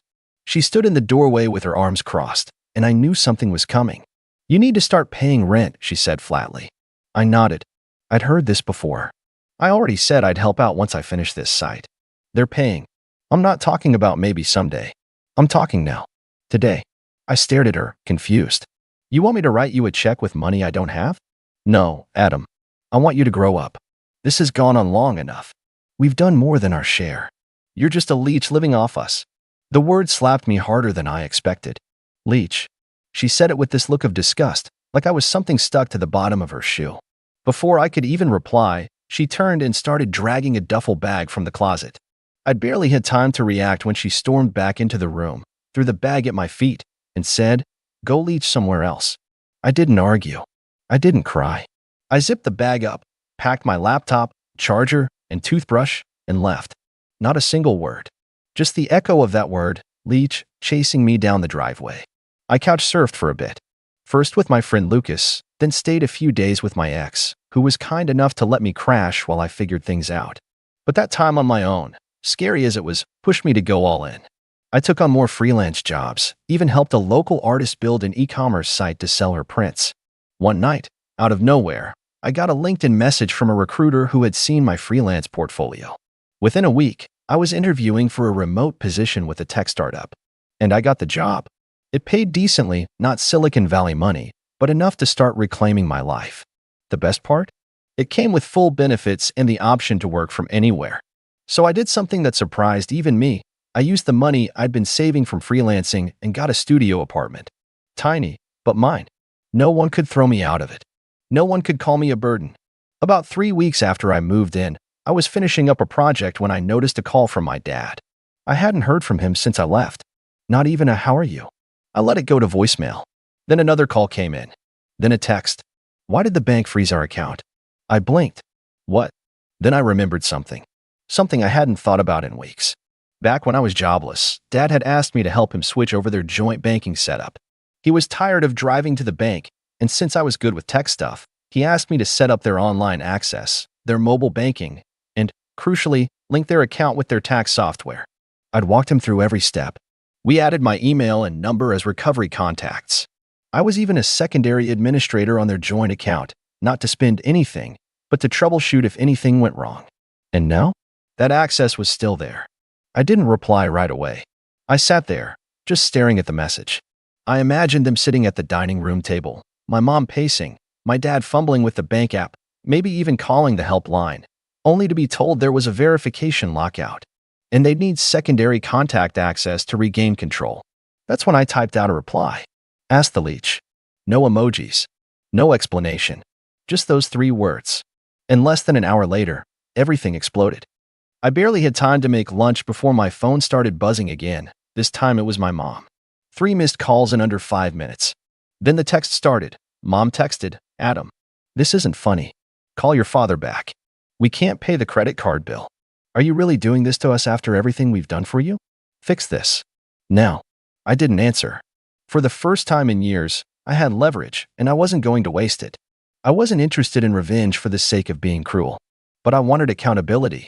I wanted them to see the version of me they never bothered to acknowledge. Not the lazy burden they imagined, but the person who held their household together quietly in the background, paying their bills online, updating their antivirus software, reminding them to file taxes on time, troubleshooting their Wi-Fi, even flagging fraudulent charges on their card once before they noticed. But to them, I was just some ungrateful freeloader. That evening, I got a call from a number I didn't recognize. I answered it on instinct. "Adam." It was my dad, trying to sound calm, but I could hear the strain in his voice. "Look, we need to access our bank account. It's locked, and they said you're listed as the secondary admin. I don't know what you did, but..." "I didn't do anything," I said evenly. "The security system locked it automatically after multiple failed logins." "Okay. Fine. That's fine. Just help us unlock it." There was a pause. I didn't respond. He hesitated. "Please." The word landed awkwardly, like a foreign language he hadn't spoken in years. "Sure," I said, "but I'd like to talk about something first." Silence. Like why your wife screamed at me in front of Jordan, called me a leech, and threw my stuff out. Another pause. "Adam, let's not." "No, we are going to." "You want me to clean up your mess again?" "Then you're going to listen. Not talk. Not excuse. Just listen." There was a quiet sigh on the other end, but he didn't hang up. I didn't ask to move back. I didn't want to be in that house again. But I did everything I could to help. I cooked. I cleaned. I fixed things. I made money. Not much, but enough to pay for my own food and give you gas money when the car broke down. And for all that, I got treated like a stray dog at your dinner table. Adam, I'm not done. My voice cracked a little. I felt the years of frustration pushing up from my throat, everything I'd swallowed back every time they dismissed me. She called me a leech. She kicked me out like trash. And you just stood there. You let her. He didn't respond. She humiliated me in front of Jordan like I was some pathetic loser. But the truth is, your bank account? That's been running smoothly because I've been the one keeping it that way. You didn't even know how to reset your password without me. Okay, he muttered. You've made your point. No, I haven't. I stood up from my chair and started pacing my small apartment. You two acted like I was some failure who needed to be kicked while I was already down. And now? You need me. Another long pause. Yes, he finally admitted. We do. The simplicity of those 3 words hit me harder than I expected. Not in a good way, more like a sudden gust of wind that knocks the breath out of you. Because I realized right then, they didn't care why I was struggling. They only noticed me when I was useful. Still, I wasn't cruel. I wouldn't let bills go unpaid out of spite. But I also wasn't going to let this slide like I always did. I offered terms. I'd unlock the account. But first, I wanted an apology from both of them. A real one. In person. And no, not just a mumbled, sorry, while Dad fidgeted and Mom pretended like none of it had happened. I wanted acknowledgement. And I wanted space. No request for favors for at least 6 months. No guilt trips. No surprise visits. And I'd be removing myself as an admin on every one of their financial tools forever. You can manage your own banking from now on, I said. Or get Jordan to help. My dad sighed again. She's not going to like this. I didn't like getting thrown out of the house I grew up in. There was a short silence. I'll talk to her. The call ended. I felt my hands trembling, part anger, part adrenaline, part sadness. I'd never spoken to my dad like that before. Not once. But I didn't feel bad. Not this time. 2 days passed before I heard back. This time, it was an email from my mom. Short. Awkwardly formal. It started with, I realize I said things I shouldn't have, and ended with, we hope you're doing well. No signature. No, love, Mom. But I got what I asked for. I unlocked the account and removed myself from it immediately after. Then I blocked their number for a week. Not to punish them. Just to breathe. To think. And then, the real fallout started. Because the thing is, when you remove the person doing all the invisible labor, when the leech walks away, suddenly everyone sees just how much they relied on them. I found out what happened next not through a phone call, not through a knock at my door, but through my cousin Lily's Instagram story.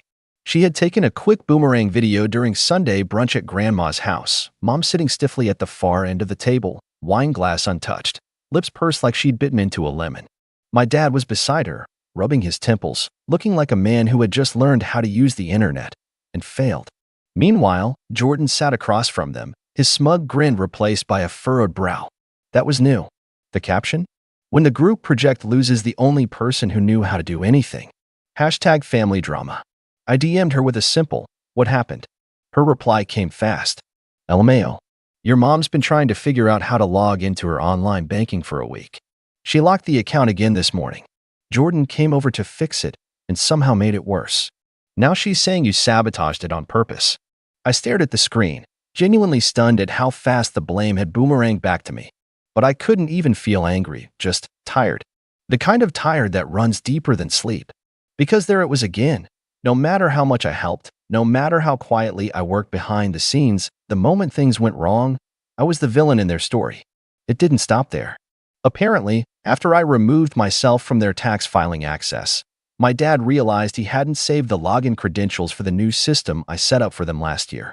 When he called customer support, they asked him to verify his last filed return, which, of course, I had submitted for him, through my email, with a password saved in a private Google Drive he no longer had access to. That alone might have been recoverable, if not for the fact that Jordan, in his infinite wisdom, decided to start fresh and tried to create a new account using my dad's social security number. The system flagged it as potential identity theft and locked everything. Tax software, online statements, even his HSA portal. They couldn't access a dime. Lily told me this with the glee of someone watching a soap opera play out in real life. Your mom told Grandma that she thinks you hacked them out of revenge. Laughing emoji. I just texted back. I warned them. And I had. I warned them clearly, firmly, with boundaries. Not threats. Not games. Boundaries. And they treated it like I was bluffing. A week later, I got a knock on the door of my apartment. I knew it was them before I even looked through the peephole. My building had a specific kind of echo when someone stood in the hall, slow, heavy footsteps with no urgency. I opened the door slowly. There stood my parents. My mom holding her purse like a shield. My dad's tie slightly crooked, like he'd dressed in a rush. Neither of them spoke. I stepped aside. If you're here to yell, save it. They walked in. The silence stretched for a full minute before my mom finally cleared her throat. We need your help. 3 weeks ago, she threw my bags out and told me to go leech somewhere else. And now she stood in my tiny apartment. I was flicking over the modest IKEA furniture and half-eaten takeout on the counter, asking for help. It felt surreal. My dad tried to explain what had happened, but I already knew. Jordan had tried to fix things, failed miserably, and then ghosted them. Probably too embarrassed to admit he didn't know how to fix something that wasn't in Excel. We can't even access our joint savings, my mom said quietly. We missed our mortgage payment. We're being charged late fees. That sounds awful, I replied. You must feel really stuck. She looked up, and for once, the indignation was gone. Her voice trembled just slightly. I'm sorry, she said. I blinked, not passive-aggressively, not with caveats. Just, I'm sorry. My dad added, we didn't realize how much you were doing. We thought we were being generous, letting you stay with us. But we didn't see it. That was the moment the dam broke.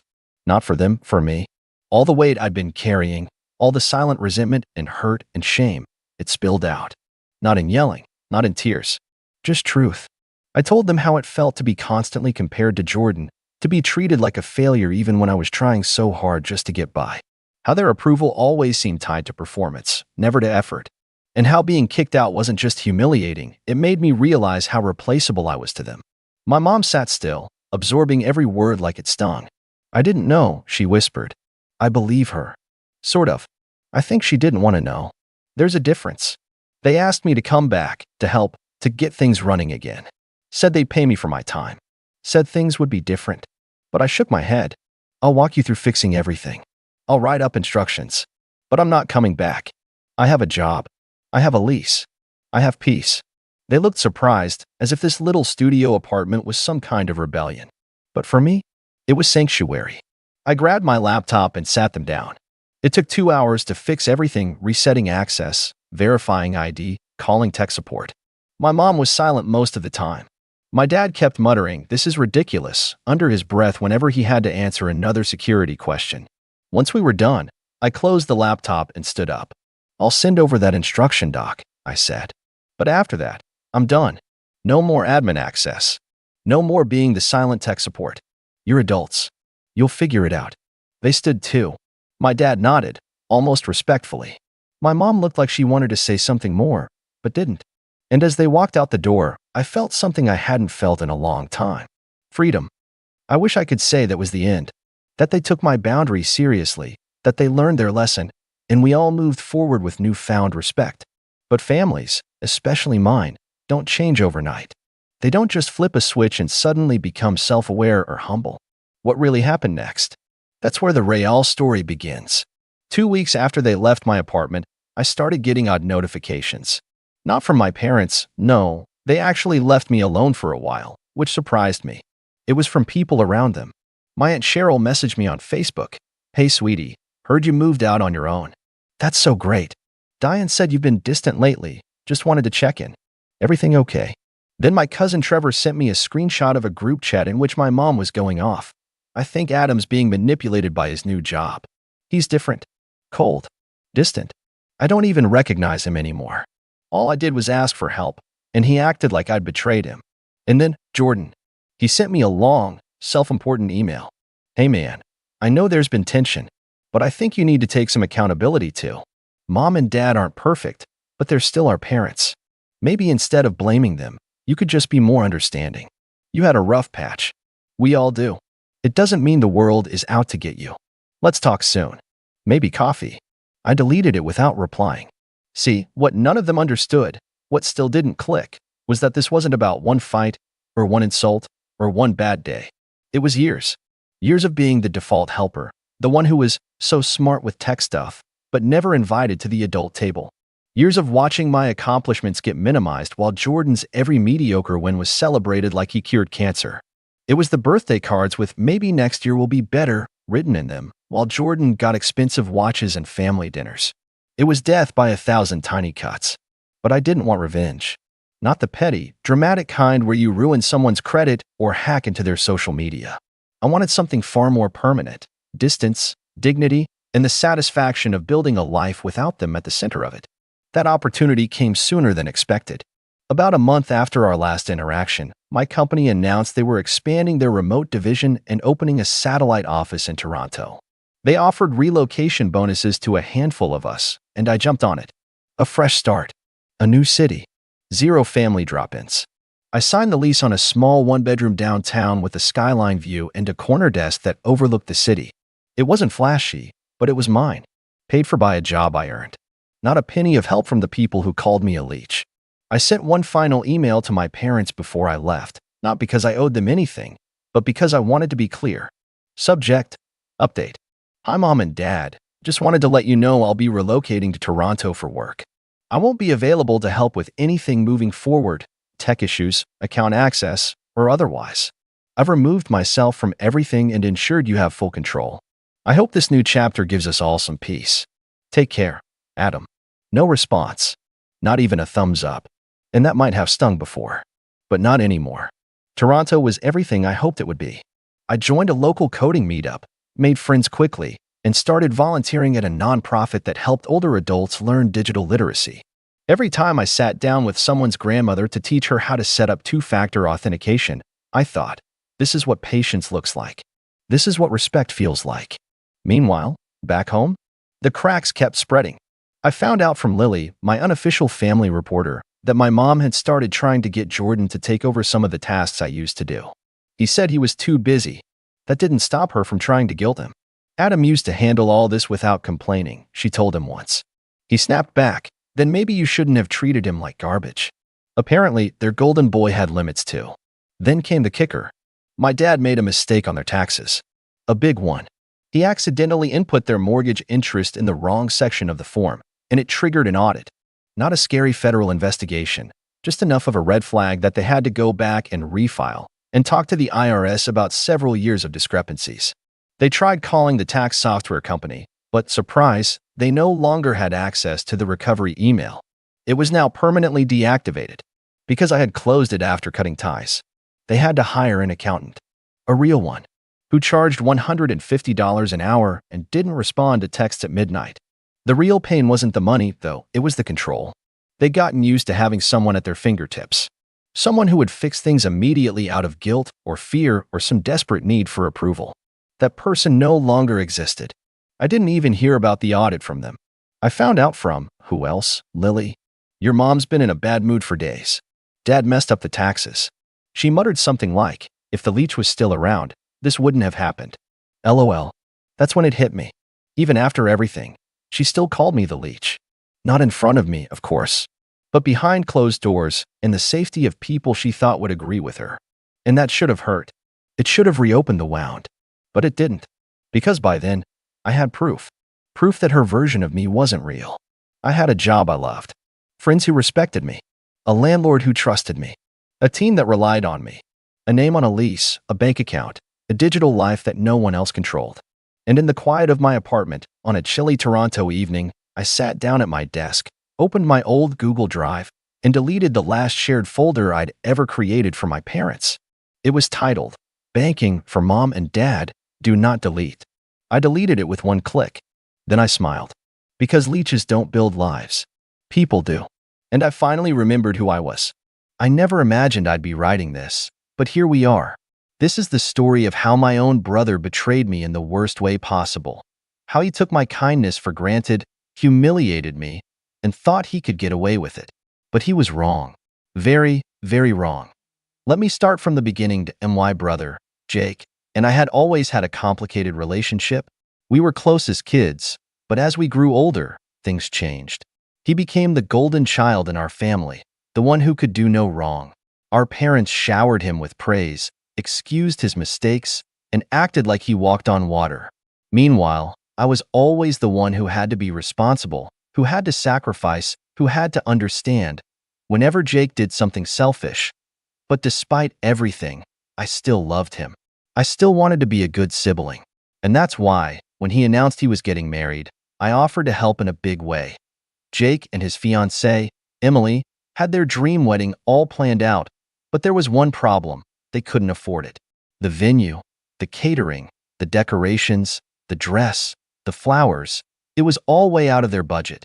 I saw how stressed they were, and despite our rocky history, I wanted to do something nice, so I made them an offer.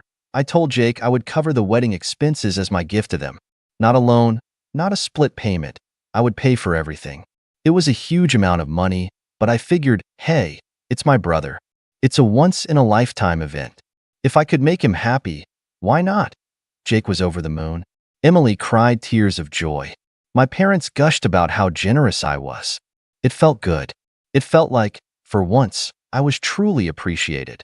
But then, everything changed. The wedding planning went on, and I started noticing something odd. Whenever I asked about my role in the wedding, I was given vague answers. At first, I thought maybe they were just busy. But as time went on, I started getting a bad feeling in my gut. Then, about a month before the wedding, I received a text from Emily. Not even a call, just a cold, emotionless text. Hey, just wanted to let you know that we've decided to keep the wedding small and intimate. We hope you understand. Thanks again for everything. I read the message 3 times, thinking I must have misunderstood. I wasn't invited to a wedding I was paying for. I immediately called Jake. He didn't answer, so I texted him, asking what was going on. Hours passed before he finally responded. Look, we just don't think you fit the vibe of the wedding. It's nothing personal. Hope you're not mad. Not mad. I was fuming. My own brother had the audacity to take my money, plan his dream wedding, and then tell me I wasn't good enough to be there. I needed answers that I called our parents, expecting them to be outraged. But when my mom picked up, her response made my stomach drop. Oh, honey, just let it go. It's their special day. You don't want to make things awkward, do you? I couldn't believe it. They knew. They knew, and they didn't care. That's when I realized I was on my own. And that's when I decided, if they wanted a wedding without me, well, they weren't going to have a wedding at all. I sat there, staring at my phone, my mind racing. I had spent months watching Jake and Emily plan this wedding, offering advice when asked, covering deposits, and making sure everything was perfect for them. I had gone above and beyond to ensure they had the most magical day possible. And now, after all that, I wasn't even invited. Not only that, but the way they dismissed me, like I was some distant acquaintance instead of family, made my blood boil. I could have understood if there were budget restrictions or a venue capacity issue, but I was literally the one funding everything. There was no excuse. I needed time to process what had just happened. I put my phone down and sat in silence for a long time. At first, I felt hurt, crushed, even. But as the minutes ticked by, that sadness hardened into something else. Something sharper. They thought they could use me. They thought they could get away with it. They were wrong. That moment, I knew I wasn't going to let this slide. But I wasn't about to throw a tantrum or beg them to reconsider. No, that's exactly what they expected me to do. Instead, I was going to be smart about this. I started by gathering all the information I had. Since I had paid for everything, I still had access to the contracts. The venue, the catering, the florist, the photographer. I had been the primary point of contact for most of these services. And since the payments had come from my account, that meant one very important thing. Everything was still in my name. A slow, calculated plan started forming in my mind. The wedding was still a few weeks away. That meant I had time. Time to make sure that when the big day arrived, things wouldn't go exactly as Jake and Emily had planned. But first, I needed to do some digging. I started scrolling through social media, looking at their posts about the wedding. Sure enough, their small and intimate guest list wasn't so small after all. Dozens of people were commenting about how excited they were to attend. Friends, extended family members, even coworkers. So I didn't fit the vibe, but all these people did. That was all the confirmation I needed. I took a deep breath, pulled up my emails, and started making a few phone calls. First on the list? The venue. I picked up the phone and dialed the venue's number. A polite woman answered, "Hello, this is Willowcrest Events. How can I assist you? I kept my tone calm and professional. Hi, I'm calling regarding the upcoming wedding for Jake and Emily on the 17th. I'm actually the one who made the booking, and I need to discuss some changes. Of course, she said. What changes would you like to make? I paused for a moment, letting the anticipation build in my own mind. Actually, I'd like to cancel the booking entirely. There was a short silence before she responded. Oh, I see. Just to confirm, you are the one who made the payment and signed the contract, correct? That's right, I said. The contract is under my name, and since I won't be attending the wedding, I've decided to withdraw my support. I understand there's a cancellation fee, but that's fine. She hesitated. Well, since you're the contract holder, you do have the right to cancel. However, the deposit is non-refundable. That's completely fine, I assured her. Just go ahead and process the cancellation. Also, please make sure that any communication regarding this comes directly to me. I don't want anyone else making changes on my behalf. She agreed, and after a few minutes of confirmation, the venue was officially canceled. Point one down. I hung up the phone, already feeling a wave of satisfaction wash over me. But I wasn't done yet. Next up, the catering. Jake and Emily had planned an extravagant menu, multiple courses, an open bar, and a beautiful cake. They had raved about it for months. But, once again, I was the one who had paid for it. I called the catering company and repeated the same process. Hello, I'm calling regarding an upcoming event I booked for Jake and Emily. Unfortunately, there's been a change of plans, and I need to cancel the catering services. The woman on the other end asked if I was sure. We're just a couple of weeks out, so there will be a cancellation fee. I understand. I cut in smoothly. Go ahead and cancel everything. After a few minutes, it was done. The caterers were no longer preparing anything for the wedding. Point two down. I smirked, but I wasn't finished. The florist, the photographer, the decorations. I went down the list, one by one, canceling everything. Each call felt like reclaiming a piece of my dignity, like I was undoing every ounce of manipulation Jake and Emily had tried to pull on me. By the time I was finished, the entire wedding had been reduced to nothing but an empty venue. One that they no longer even had access to now. All that was left was to sit back and wait. Jake and Emily had no idea what was coming. The days leading up to the wedding were eerily quiet. Jake and Emily hadn't reached out to me at all, which told me one thing. They were completely unaware that their entire wedding had just been erased. I had to admit, there was a small part of me that wondered when they would figure it out. The venue, the catering, the decorations, surely someone had contacted them by now, right? But no, that I wasn't going to warn them. I wasn't going to give them a single hint. Instead, I waited. Then, the night before the wedding, my phone rang. It was my mother. I debated letting it go to voicemail, but curiosity got the better of me. I answered with a casual, "Hey, Mom." The first thing I heard was chaos, shouting, panicked voices. My mother's sharp, breathless tone. "What did you do?" I leaned back in my chair, a satisfied smirk creeping onto my face. "I don't know what you mean." "Don't play dumb," she snapped. "Jake just called me. He went to check on the venue, and everything is gone. No decorations, no tables, no setup, nothing. The staff told him the booking was canceled." I feigned surprise. "Wow, that's weird. Maybe he should ask whoever actually planned the wedding." Silence. Then she spoke again, quieter this time. "You canceled everything, didn't you?" I didn't even hesitate. Of course I did. I paid for it. It was in my name. And since I wasn't invited, I figured, why should I pay for something I'm not welcome at? There was a sharp inhale on the other end. "You ruined your brother's wedding." "No," I corrected, my voice calm. "He ruined it the moment he decided to cut me out after taking advantage of me. I just made sure he faced the consequences." Another voice broke through the chaos in the background. "Jake." He was yelling at someone, furious. "What do you mean we have no food? The caterer canceled? What the hell is going on?" I could practically hear his world crumbling. I checked the time. The wedding was supposed to start in less than 12 hours. Guests would be arriving soon, expecting a lavish event, but they would be walking into nothing. I almost felt why mother was still sputtering in disbelief. You really did this?" Yes, I said simply. And I don't regret it. Before she could say another word, I hung up. Now, all that was left was to see how the disaster unfolded. The morning of the wedding arrived, and I could already imagine the sheer panic unfolding at the venue. Jake and Emily must have shown up expecting a picture-perfect setup, only to find a cold, empty space. No chairs, no flowers, no food, no music. Just an expensive, hollow room with nothing inside. I poured myself a cup of coffee and scrolled through my phone, waiting, and then, like clockwork, the messages started pouring in. Jake texted, "What did you do? You ruined everything. I hope you're happy." Emily texted, "You are beyond selfish. You knew how important this day was for us." I took my time before responding, sipping my coffee as I typed back a single message. "I wasn't invited, remember? Didn't seem like you wanted my involvement, so I just followed your lead." Silence.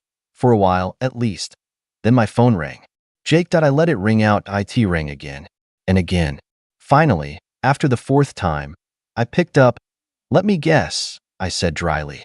"Something wrong with the wedding?" His voice was shaking with rage. "Do you have any idea what you've done? People are arriving in a few hours. There's nothing here. No food. No chairs. No flowers. Oh, wow. That sounds terrible," I said, feigning concern. "Maybe you should ask the person who actually planned the wedding." "Oh, wait, that was me." He let out a sharp breath. "You did this on purpose." "Of course I did," I said. "You expected me to pay for everything and then just accept being tossed aside like I was nothing? You used me, Jake, and you thought I'd just take it."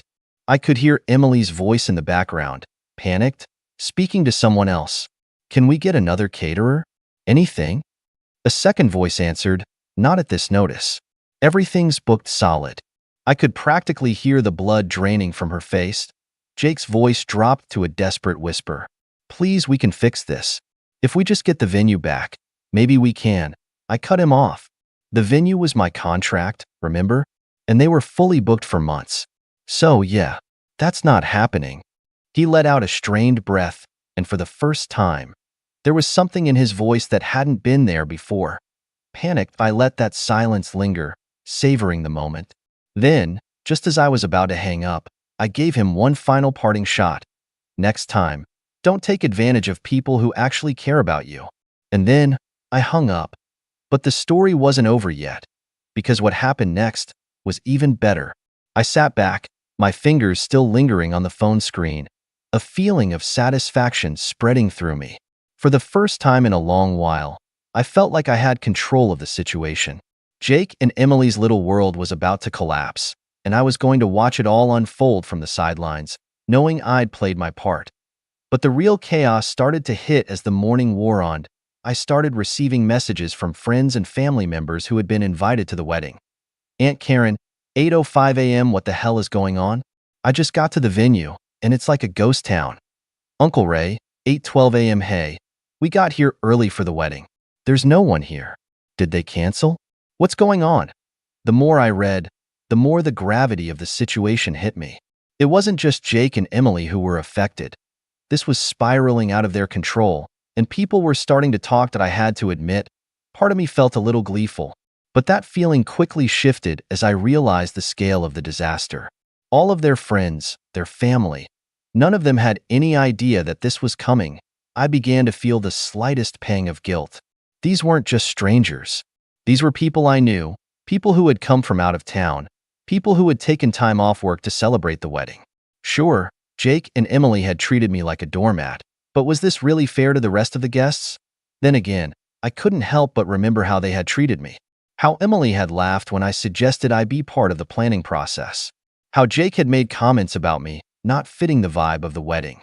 They deserved to feel this. I checked my phone again, and the messages kept coming in. Aunt Karen texted, "They're trying to fix it. They said the caterers are on their way now, but the venue is still empty." "What's going on?" Uncle Ray texted. "Everyone is starting to leave. No one knows what's going on." That I couldn't help it. I had to respond. I replied, "I heard the wedding was going great. Such a shame. But hey, I'm sure it'll work out. Maybe they'll find some food or a chair somewhere." It was petty, I knew. But it was so satisfying to watch the mess ripple through the family. Why now? I was starting to realize something. This wasn't just about getting back at Jake and Emily. This was about something bigger, something that had been building for years. The more I thought about it, the more I realized how much of my life I'd spent putting up with their selfishness. The more I thought about everything I had done for them, only for them to completely disregard me at the first opportunity. And now, they were reaping what they had sown. But the icing on the cake was still to come. The day dragged on. I kept checking my phone, watching the disaster unfold from the comfort of my apartment. The messages kept coming in from family, and at first, they were all filled with confusion. But soon, the tone shifted. Aunt Karen texted, "I'm hearing rumors that the wedding is officially canceled? No catering, no setup, everything just gone?" Uncle Ray texted, "I think they've called off the whole thing. Everyone's heading home. This is crazy. Is this real?" I couldn't help but smile at how quickly things were unraveling. The idea of Jake and Emily having to explain this to everyone, how it was supposed to be the happiest day of their lives, and now it was a full-blown catastrophe, was so satisfying. But as the day went on, something unexpected started happening. Jake and Emily's calls became more frequent, more frantic. At first, I ignored them. But then, I saw the desperate text from Emily. Emily texted, "Please, just tell me you didn't cancel everything. I'll beg you. I'll do anything." Her tone was raw, pleading. She wasn't the smug, self-righteous Emily I knew anymore. Now, she was just someone desperate for help. But why should I give it to her? Why should I be the one to fix the mess that was entirely of their making? Still, I didn't answer immediately. I just let her stew in her panic. Then, about an hour later, Jake texted me. Jake texted, "We're getting married at City Hall today. We need you to help with the venue and food. I'm sorry for everything I said. Please, you're the only one who can fix this now." The irony wasn't lost on me. They literally fired me from the wedding weeks ago. And now, they were begging me to clean up their mess. I could feel the tension building in my chest. Was I really going to just let them scramble around, realizing the full weight of their mistake? Or was it time for me to finally take the upper hand? I couldn't resist that. I replied, "It's a bit too late for that, don't you think? Maybe you should have treated me like family instead of some second-rate guest you could toss aside." Silence. No response, and then, just as I was about to close my phone, the call came in. Jake's voice was quieter this time, almost defeated. "Look, we're sorry. We're really sorry. But the venue won't let us rebook it, and there's no one else to turn to for the catering. Please, please help us." I could hear the panic in his voice, but there was something else too. Something else was happening, something I hadn't anticipated. They were desperate, but so was I. As I listened to Jake's shaky voice, I felt a tug of something unfamiliar, a sense of power. Here he was, pleading with me for help, after everything they'd put me through. After all the dismissive comments, the exclusion, the way they treated me as though I were invisible. Part of me wanted to hang up, walk away, and leave them to face the consequences of their actions. They deserved it, didn't they? They had been selfish, manipulative, and ungrateful, and now they were finally feeling the sting of their own choices. But there was something else, something darker, that I couldn't ignore. I had always been the one to clean up the messes they made. Always the one who gave, without getting anything back. I had spent years being the quiet one, the one who didn't rock the boat, who kept my feelings to myself. But this time, I wasn't going to fix their mess. Not unless I got something in return. "Jake," I said slowly, my voice measured, cold, "I'll help, but you're going to owe me. Big time. And I'm not talking about the money you promised me." There was a long pause. What do you mean?" His voice was low, almost too afraid to ask. "I mean," I said, letting the weight of my words settle, "you're going to have to make things right. No more treating me like a nobody. No more excluding me. No more pretending I'm not important to this family. You're going to owe me respect from now on. And you're going to make it clear to everyone that I'm not just the one you use when things go wrong." There was silence again. I could almost hear the wheels turning in Jake's head, as if he were weighing the value of his pride against the very real situation he was in. Finally, he spoke. I can do that. I'll tell everyone. Just please help us." We need you. That was all I needed. The satisfaction of knowing they were cornered, that they had no choice but to admit they needed me. I'll get things together, I said, a sense of finality in my voice. But remember this moment. You don't get to treat people like trash and expect them to always pick up the pieces. I hung up, feeling a rush of satisfaction. The venue was ready to be set up again, but now there were terms, and the real payoff was going to come when I got to see the look on their faces when they realized what had truly happened. But as I prepared to head over, one final message came through.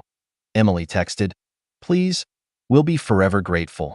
Please make this right." I paused before responding. Taking a moment to savor the power I now had over them, I replied, "You'll be grateful when I say you will be.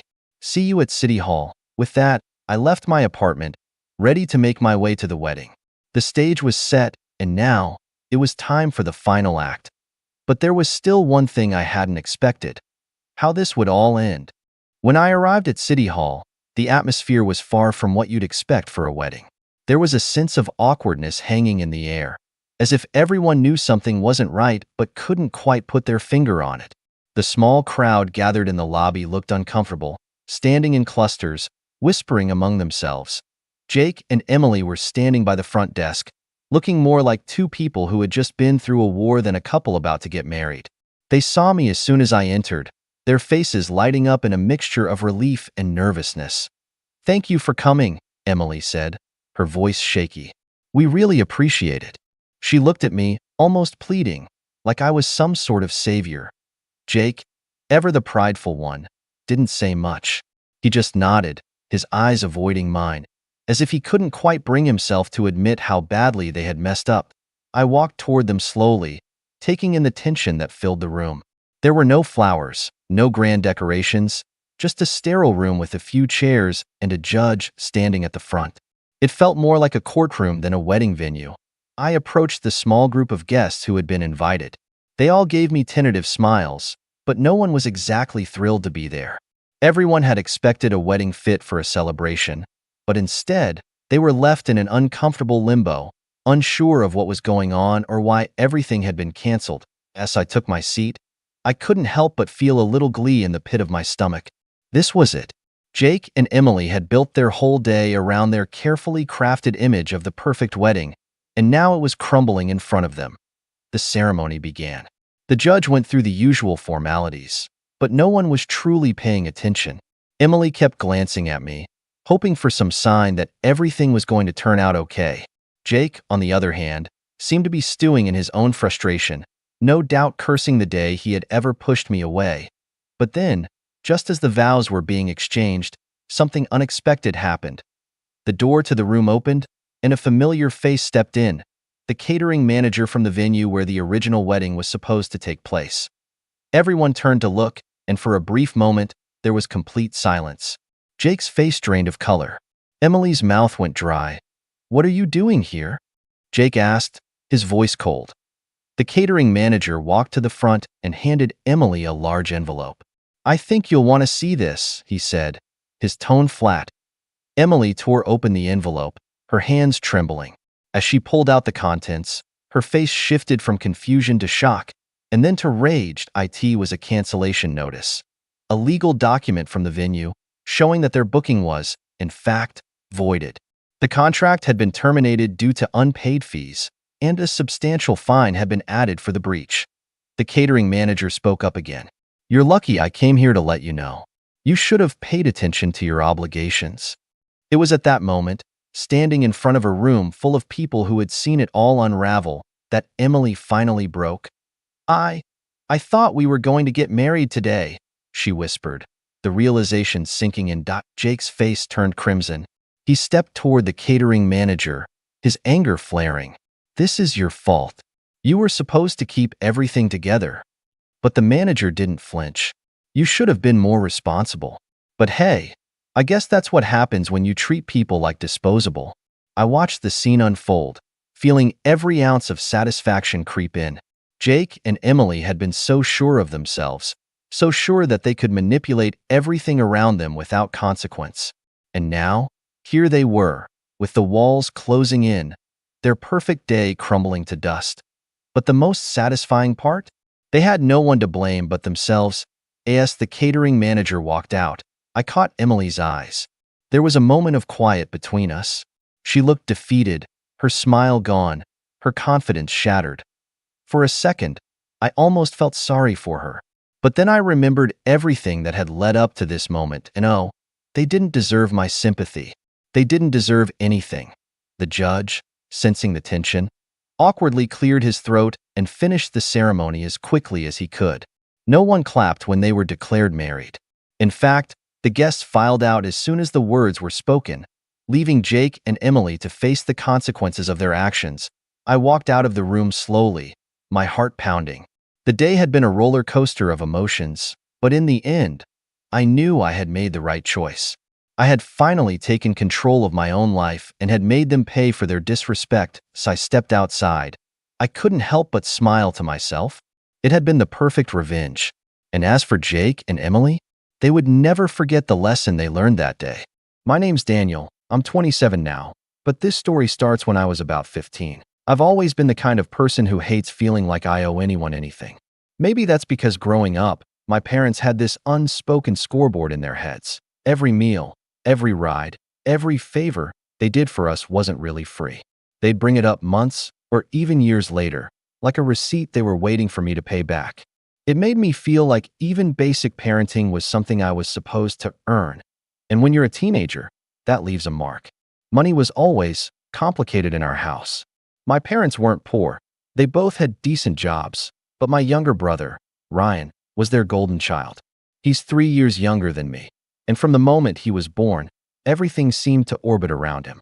Private soccer training, expensive camps, top-of-the-line clothes, and no matter how much it cost, Mom and Dad never hesitated. For me, though, things were different.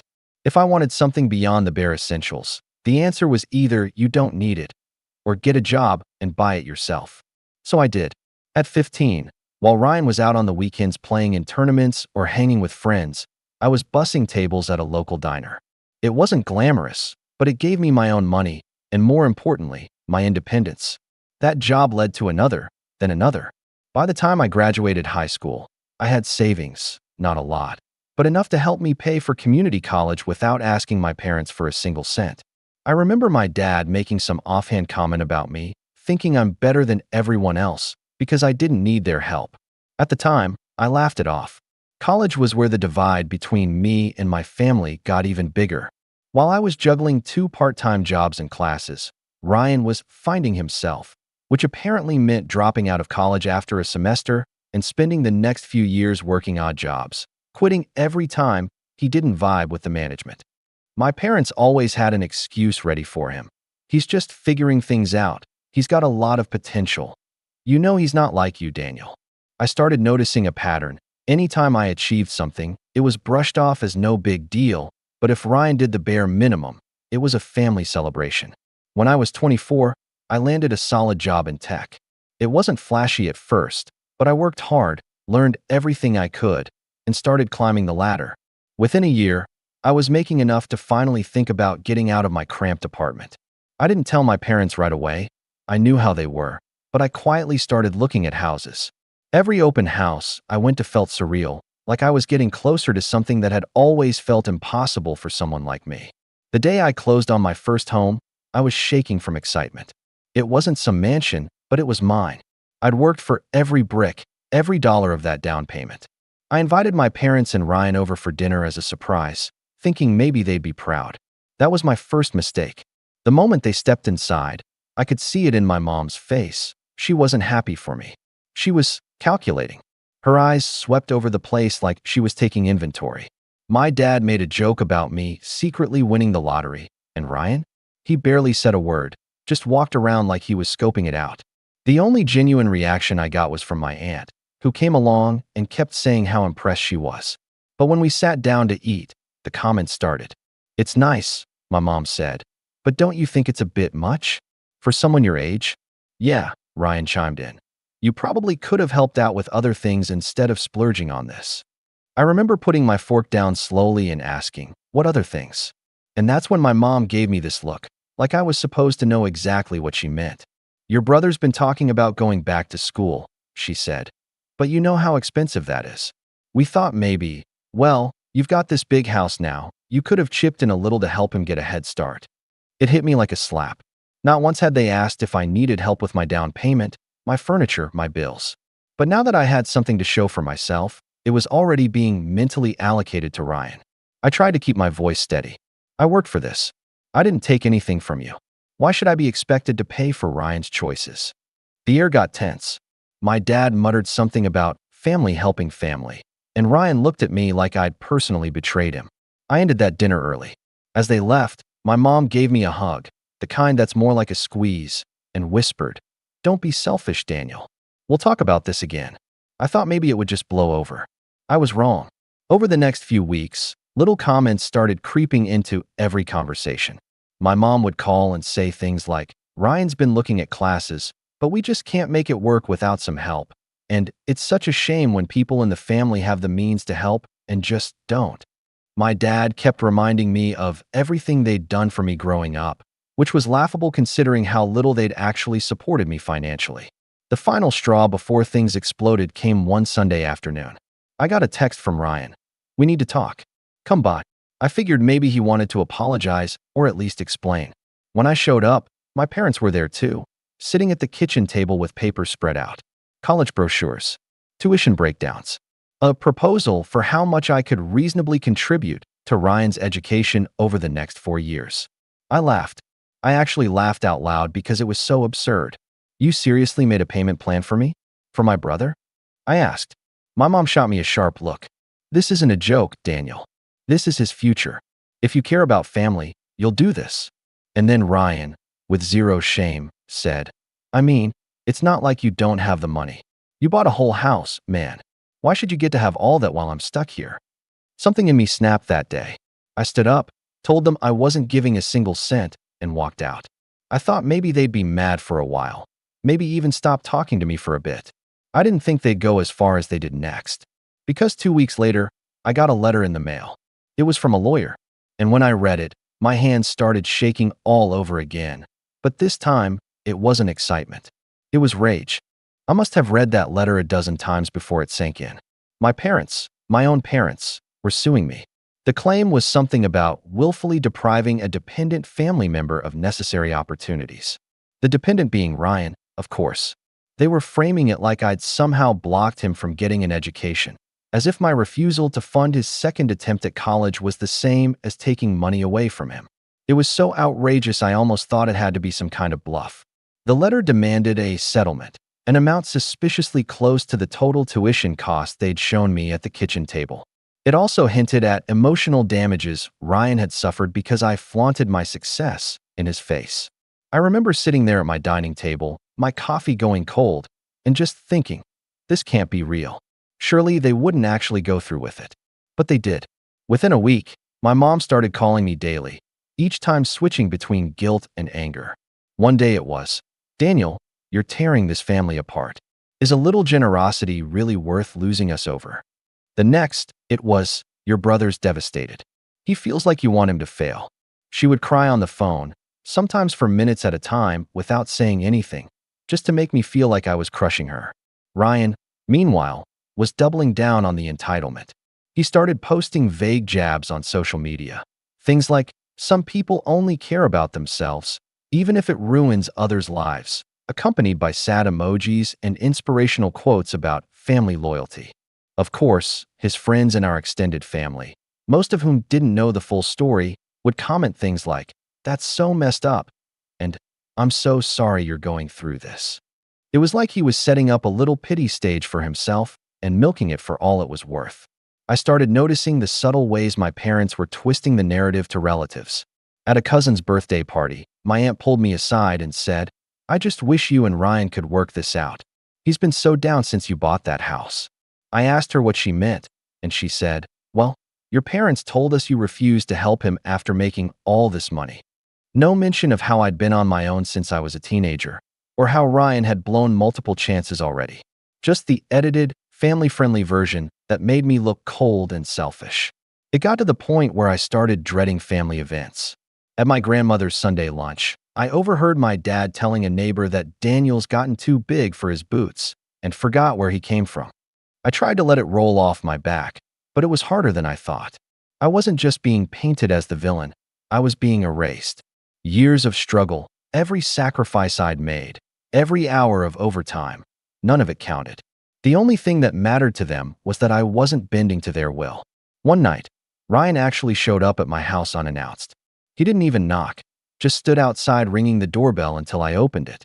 He looked smug, like he'd been waiting to deliver a line. "You know you're gonna lose, right?" he said casually.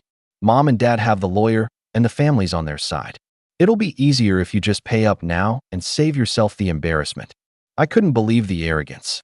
I told him to leave, and when he didn't move, I stepped outside and shut the door behind me. We stood there on my front porch, him with that half smirk, me trying to keep my voice level. "You're not entitled to my money, Ryan," I said.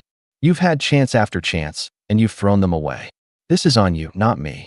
That's when he said something that really lodged itself in my brain. "You only got here because you had it easier than me. Mom and Dad were harder on me. I deserve a fair shot too." Easier. He actually thought my life had been easier. I stared at him for a long second before saying, "If you think I had it easy, you weren't paying attention." Then I went back inside and locked the door. From that night on, things ramped up even more. My parents stopped calling directly and started going through other people, aunts, uncles, even my grandmother. I'd get voicemails like, "Sweetheart, your mom says this is just a misunderstanding. Maybe if you sent your brother a little something to get started, we could all move on." Or, "Daniel, you know your father's blood pressure isn't good. This stress isn't helping." Every single one was another attempt to wear me down. Meanwhile, the lawsuit was moving forward. I had to hire my own lawyer just to defend myself from my own family. Every document that came through had their names on it. My parents, my brother, in black and white. It didn't matter that it was absurd or that I knew I'd win. The emotional weight of it was crushing. At night, I'd lie in bed and wonder how the same people who were supposed to protect me could turn into this. And then came the moment I realized they weren't just trying to get money from me. They were trying to take something much bigger. It started with a voicemail from my realtor, of all people. She sounded concerned. She said she'd gotten a strange inquiry about my house, asking if it was available for purchase or rental because the current occupant might not be there much longer. She didn't give me a name, but I didn't need one, because there were only 3 people who knew exactly how to hit me where it would hurt the most. I called my realtor back immediately, and she confirmed what I already suspected. The inquiry hadn't come from some random stranger. It had been my mother. She had actually called my realtor, pretending to be a friend of the family, and asked about my house as if she was just curious.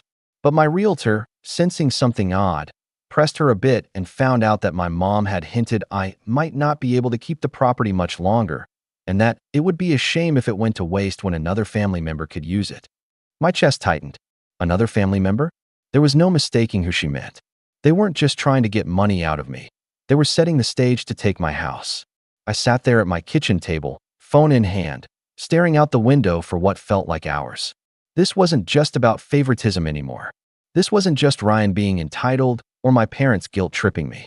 This was a deliberate move to undermine everything I'd worked for. The place I had fought to buy, the one symbol of independence I had from them. They were already circling it like vultures. The more I thought about it, the more the pieces started clicking into place. That first dinner when I invited them over, the way my mom's eyes had scanned the place, the comment about it being a bit much for someone my age, Ryan's digs about me having all that while he's stuck here. It had all been leading up to this. The lawsuit wasn't just about tuition. If they could paint me as someone who unfairly deprived Ryan, they could spin it into some legal leverage over my assets, my house. And then the real gut punch came. I got an email from my lawyer forwarding a newly filed amendment in their case. It claimed that part of the reason they were seeking damages was because the defendant's current living situation was acquired through funds that could have been allocated to support the plaintiff's education and career development. In other words, they were trying to argue that my house itself was evidence of my selfishness and misallocation of resources. They weren't just hinting at it now, they were putting it in legal writing. That night, I called my mom. I didn't even plan what I was going to say. I just needed to hear her voice and understand how she could possibly justify this. She picked up after a few rings, and her voice was sickly sweet, like nothing was wrong. "Daniel, I was just telling your aunt how proud I am of you. Cut it, Mom, I said, my voice shaking. Why did you call my realtor? There was a pause. Then, without missing a beat, she sighed. I was just looking out for the family. If things don't go your way in court, it would be better if the house stayed with someone in the family instead of strangers. You know Ryan would take good care of it. I felt my jaw clench. You're planning for me to lose my home before the case is even over? You've already decided I'm guilty. It's not about guilt, Daniel. It's about doing what's right for your brother. He's been through so much. So much. I cut in. He's had every opportunity handed to him while I've been on my own since I was a teenager. I worked for this house. You never helped me, not once. And now you think you can just take it? Her tone shifted, sharper now. Don't be dramatic. You wouldn't be where you are without how we raised you. We made sacrifices too. This is your chance to give back. Give back. That phrase hit me like a brick. It was the same thing she'd said when I was 16 and refused to hand over half my paycheck to help with household expenses while Ryan got to spend his allowance on video games. It was the same phrase she'd used when I declined to co-sign a car loan for him at 21. To her, my success wasn't mine. It was a debt I owed them, one they could collect on whenever they wanted. I hung up without saying another word. My hands were shaking so badly, I almost dropped the phone. It wasn't just anger anymore. It was something deeper, something that made my stomach twist. A mix of betrayal and clarity. Because in that moment, I finally understood. They were never going to stop. It didn't matter how much I explained, how much I showed them that I'd built my life without their help. In their minds, Ryan's failures were my responsibility to fix, and anything I had was fair game. The only justice they believed in was one where Ryan came out on top, even if it meant tearing me down to nothing. The next week, things got worse. I found out from a mutual friend that Ryan had been bragging to a couple of his buddies that the house would be his soon. One of them apparently asked if I was selling, and Ryan had smirked and said, "Not exactly. Let's just say Mom and Dad are handling it." Hearing that broke something in me.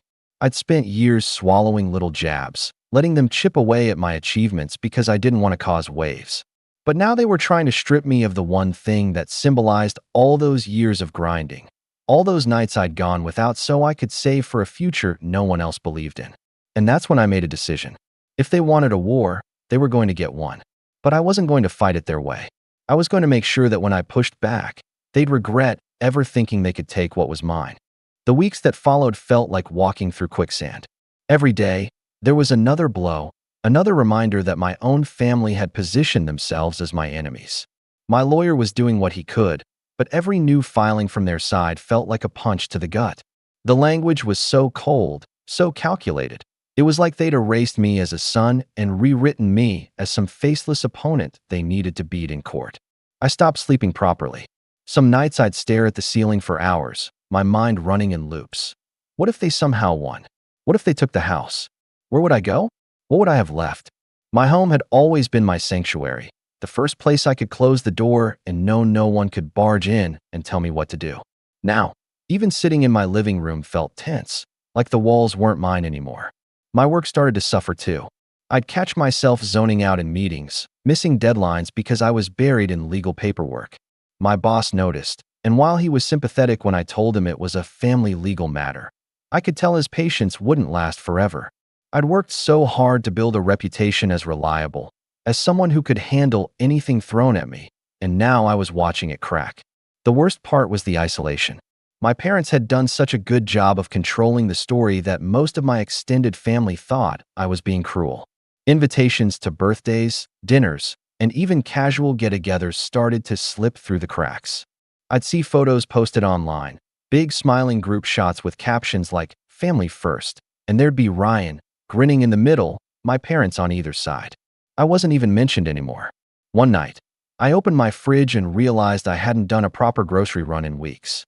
I'd been living off takeout and whatever I could grab from the corner store because I didn't have the energy to shop. Standing there in the dim light of the fridge, staring at a single carton of eggs and half a bottle of orange juice, I felt this wave of hopelessness wash over me. It wasn't just about the lawsuit anymore. It was the feeling that no matter what I did, I'd always be the outsider in my own family. But in that low moment, something else sparked too. I remembered being 15, standing behind the counter at the diner on a Friday night, my hands raw from scrubbing dishes, knowing I had to be up early for a double shift the next day. I'd done that for years without a safety net, without anyone cheering me on. Every single step I'd taken since then had been because I refused to give up when it would have been easier to quit.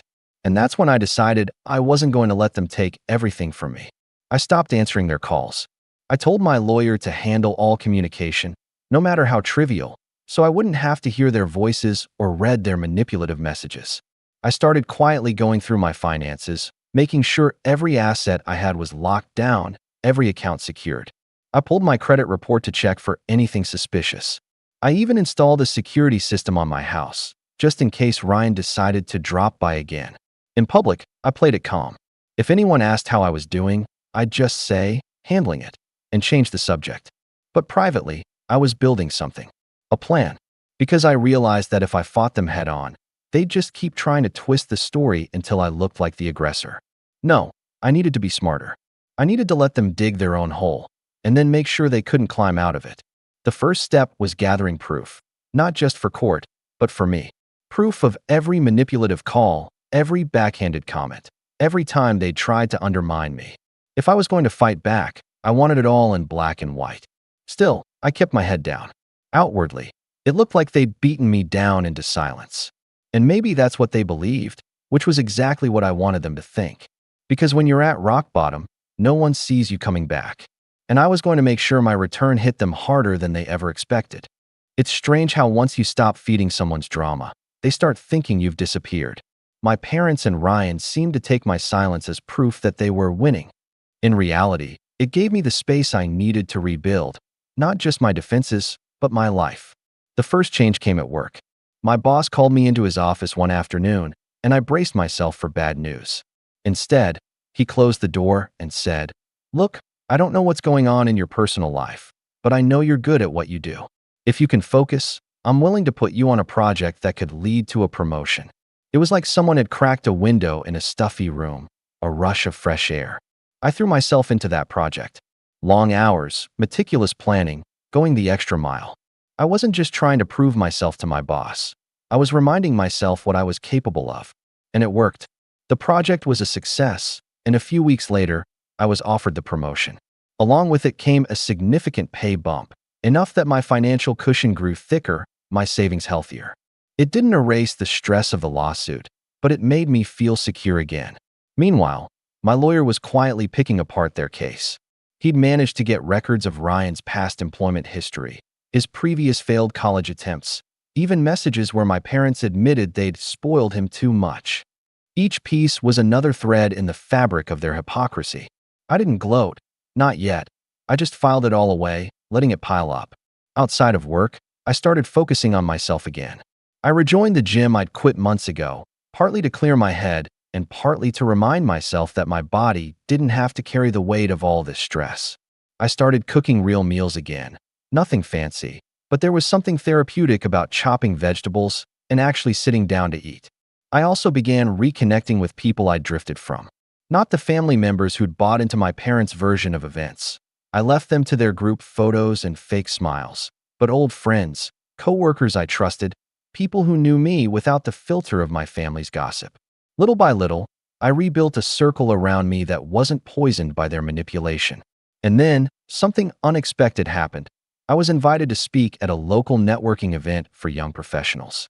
Someone had seen the results of my project at work and thought my career path was inspiring. Standing on that stage, telling my story, the professional one, not the messy personal parts, I realized I wasn't the powerless kid bussing tables anymore. I had built something. And no matter what my family thought they could take from me, they couldn't take that. With every win, big or small, I felt the balance shifting. My parents still had their lawsuit, but outside of that courtroom, their control over me was slipping. They couldn't guilt me into calls I wouldn't answer, couldn't twist my words if I didn't give them any.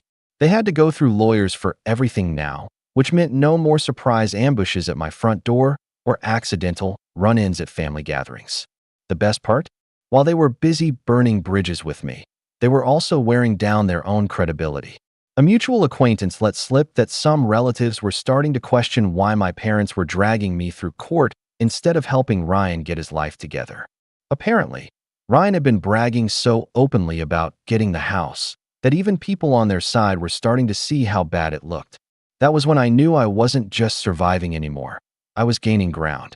My career was stronger, my finances were secure, and I had allies who saw through the lies.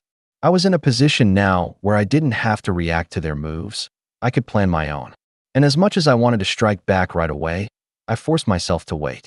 Because timing, I realized, was everything. Let them think I was just living my life, moving on. Let them keep underestimating me. Because the next time I made a move, it wouldn't just protect what was mine. The turning point came on a Tuesday afternoon, of all days. I was leaving a client meeting when my phone buzzed with an email from my lawyer. The subject line read, "Discovery request, opposing counsel error." Inside was a forwarded thread. My parents' lawyer had accidentally copied my attorney on an email chain that was meant to be internal between their side. And in it was a goldmine. The chain was mostly logistics, timelines, filing deadlines. But buried halfway down, there was a message from my mother to their lawyer that made my pulse quicken. She'd written, "We need to make sure Daniel's house is included in any settlement. Ryan has already been in touch with a realtor friend who can list it as soon as it's signed over. This is the cleanest way to ensure he gets a fresh start." There it was, in writing. Proof that the lawsuit was never about helping Ryan get an education. It was about transferring my house into his name. My lawyer practically hummed with energy when we spoke that evening. "This changes everything," he said. "They've essentially admitted to ulterior motives. We can use this." But I didn't want to just use it to defend myself. I wanted to turn it into the foundation of something bigger, something that would end their ability to pull this stunt ever again. Around the same time, work presented me with another opportunity. My promotion had put me in charge of a small team, but now I was being offered a cross-department leadership role on a high-visibility project. It came with two major perks: significantly more income and connections with senior executives in industries far beyond my current reach. The kind of people who could, if necessary, open doors I didn't even know existed. I accepted without hesitation. Not only did this strengthen my financial position even more, but it also gave me flexibility, the ability to quietly channel resources where I wanted them. And one of the first things I did was hire a private investigator. I didn't want anything illegal or invasive. I just wanted the truth. I wanted to know exactly what Ryan had been doing while his future supposedly hung in the balance, and whether my parents had a history of pulling similar moves with other relatives. The investigator didn't disappoint. 2 weeks later, I had a thick folder on my desk. Inside were social media posts from accounts Ryan thought were private, showing him on trips, buying expensive electronics, and even test driving cars in the months he'd been claiming he was barely scraping by. There were also property records showing my parents had, years ago, tried to pressure my late aunt into selling them a piece of land for a fraction of its value, something that had caused a rift no one talked about anymore. The more I read, the clearer my path became. I didn't need to just win the case. I needed to dismantle the narrative they'd built, piece by piece, in front of an audience that mattered. To do that, I started laying groundwork quietly. I reached out to a few trusted family members who'd stayed neutral, sharing just enough to plant seeds of doubt about my parents' version of events. I made sure my financial records, employment history, and proof of independence since I was a teenager were neatly documented, time-stamped, and ready to be shown to anyone who mattered. And the best part? That incriminating email chain wasn't the only mistake they made. My PI had managed to uncover a conversation, recorded legally in a public setting, where Ryan bragged to a friend at a bar that he'd finally found a way to cash in on having a rich brother. The friend had laughed, asking if I'd agreed to it, and Ryan replied, "Nah, man. Mom and Dad are making it happen. Once it's mine, I'll sell the place and be set for years." I listened to that recording 3 times in a row, each time feeling the same cold clarity settle in. They thought they were closing in, but in reality, they'd already handed me the tools to break them wide open. All I had to do now was choose the perfect moment to pull the pin. I waited, not out of hesitation, but because I knew the most devastating strike wasn't a loud, angry blow. It was a quiet, precise one. My parents and Ryan were still moving full steam ahead with their case, oblivious to the fact that they'd already laid the groundwork for their own undoing. The court date was approaching, and with it came the pretrial conference, the meeting where both sides would lay out their strongest positions to gauge whether a settlement was possible. That was my stage. When we walked into the conference room, My parents were there with Ryan sitting smugly between them. My mother gave me that self-satisfied smile she used when she thought she had the upper hand. My dad avoided my eyes, a silent show of mock disappointment. Ryan, of course, leaned back in his chair like he was already signing the deed to my house. The mediator began with pleasantries, then asked my lawyer to speak first. We'd agreed beforehand. No emotion, no long speeches. Just facts.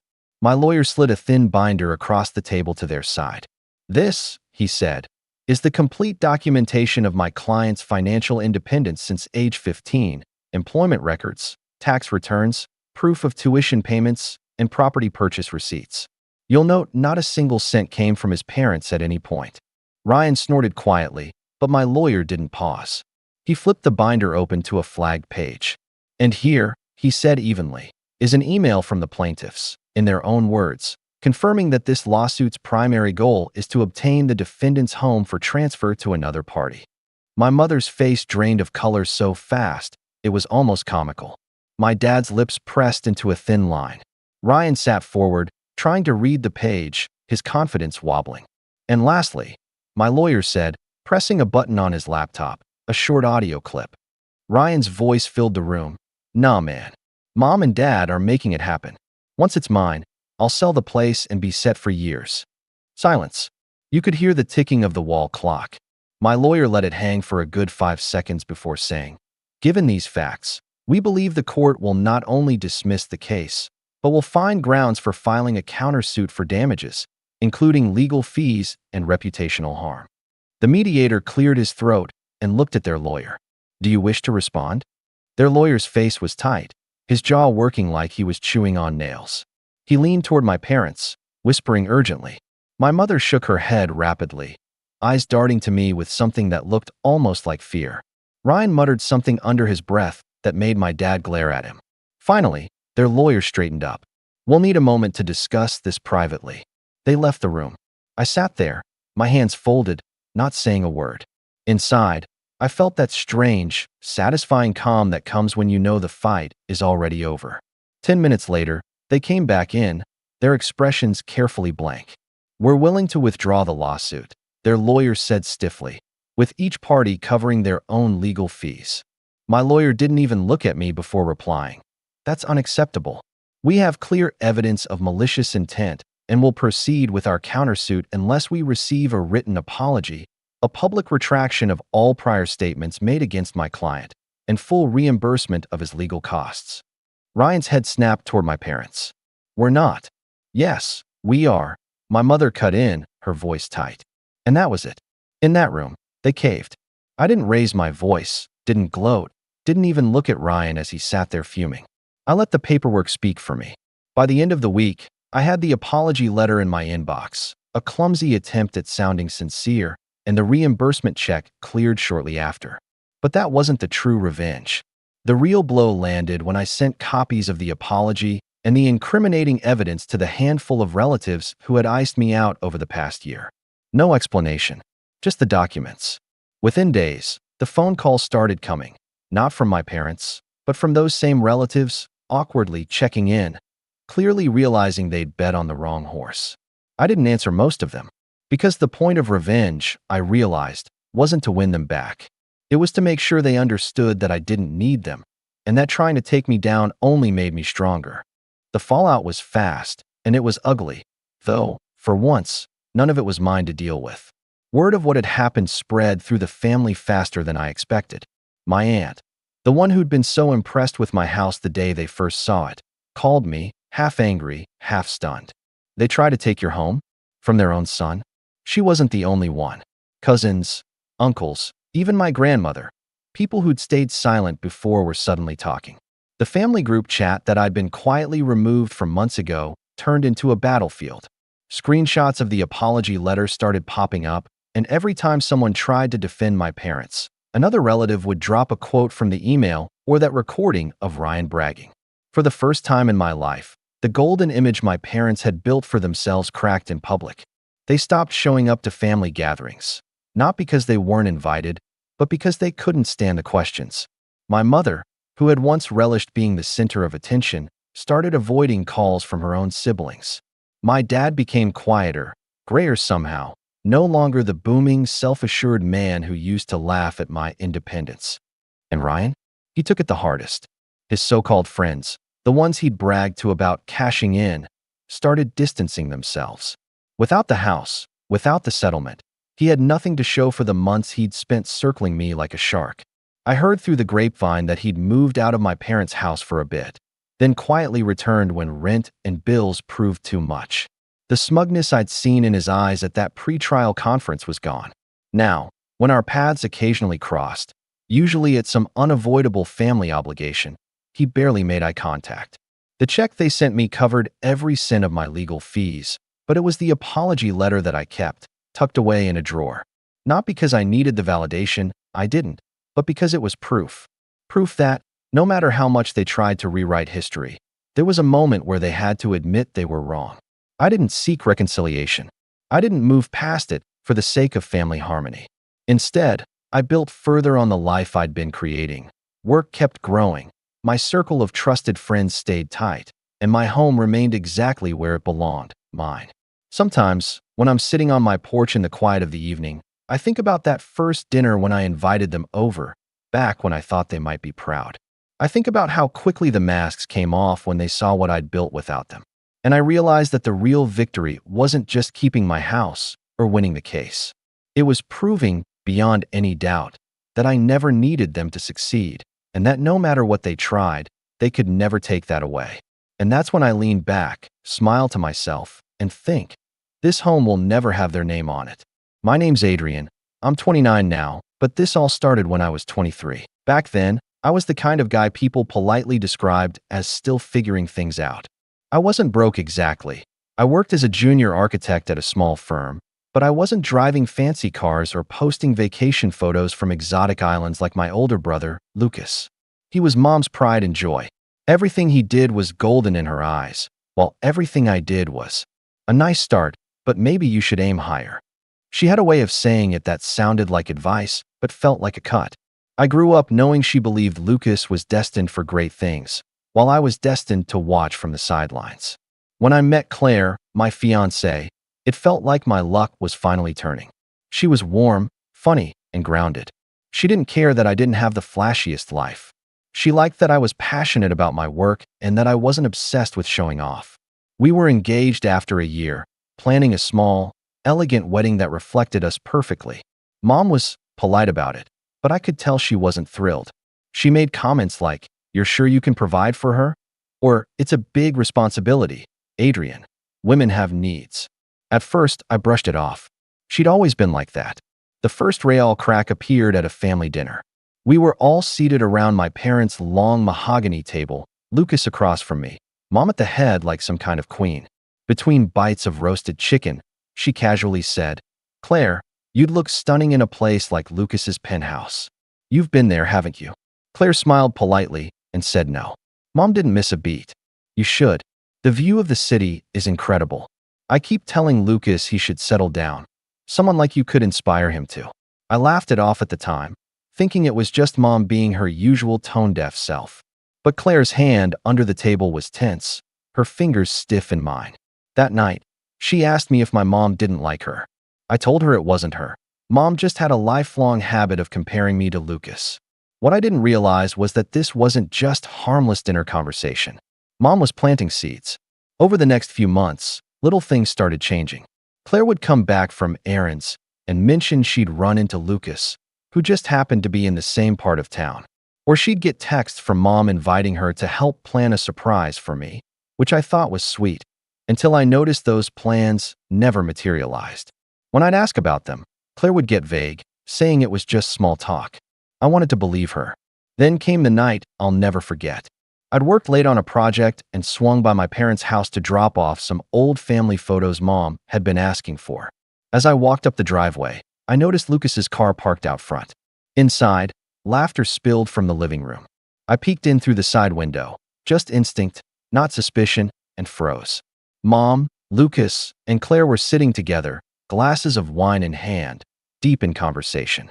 Mom was leaning forward, speaking low but clear enough for me to catch. "Claire, you're a smart woman. Lucas can give you the life Adrian never could." He's already established. He can give you security, status, everything a woman deserves. Lucas smirked like this was all perfectly natural. Claire didn't look offended. She looked thoughtful. My heart was pounding so hard I thought they might hear it. I didn't stick around to hear more.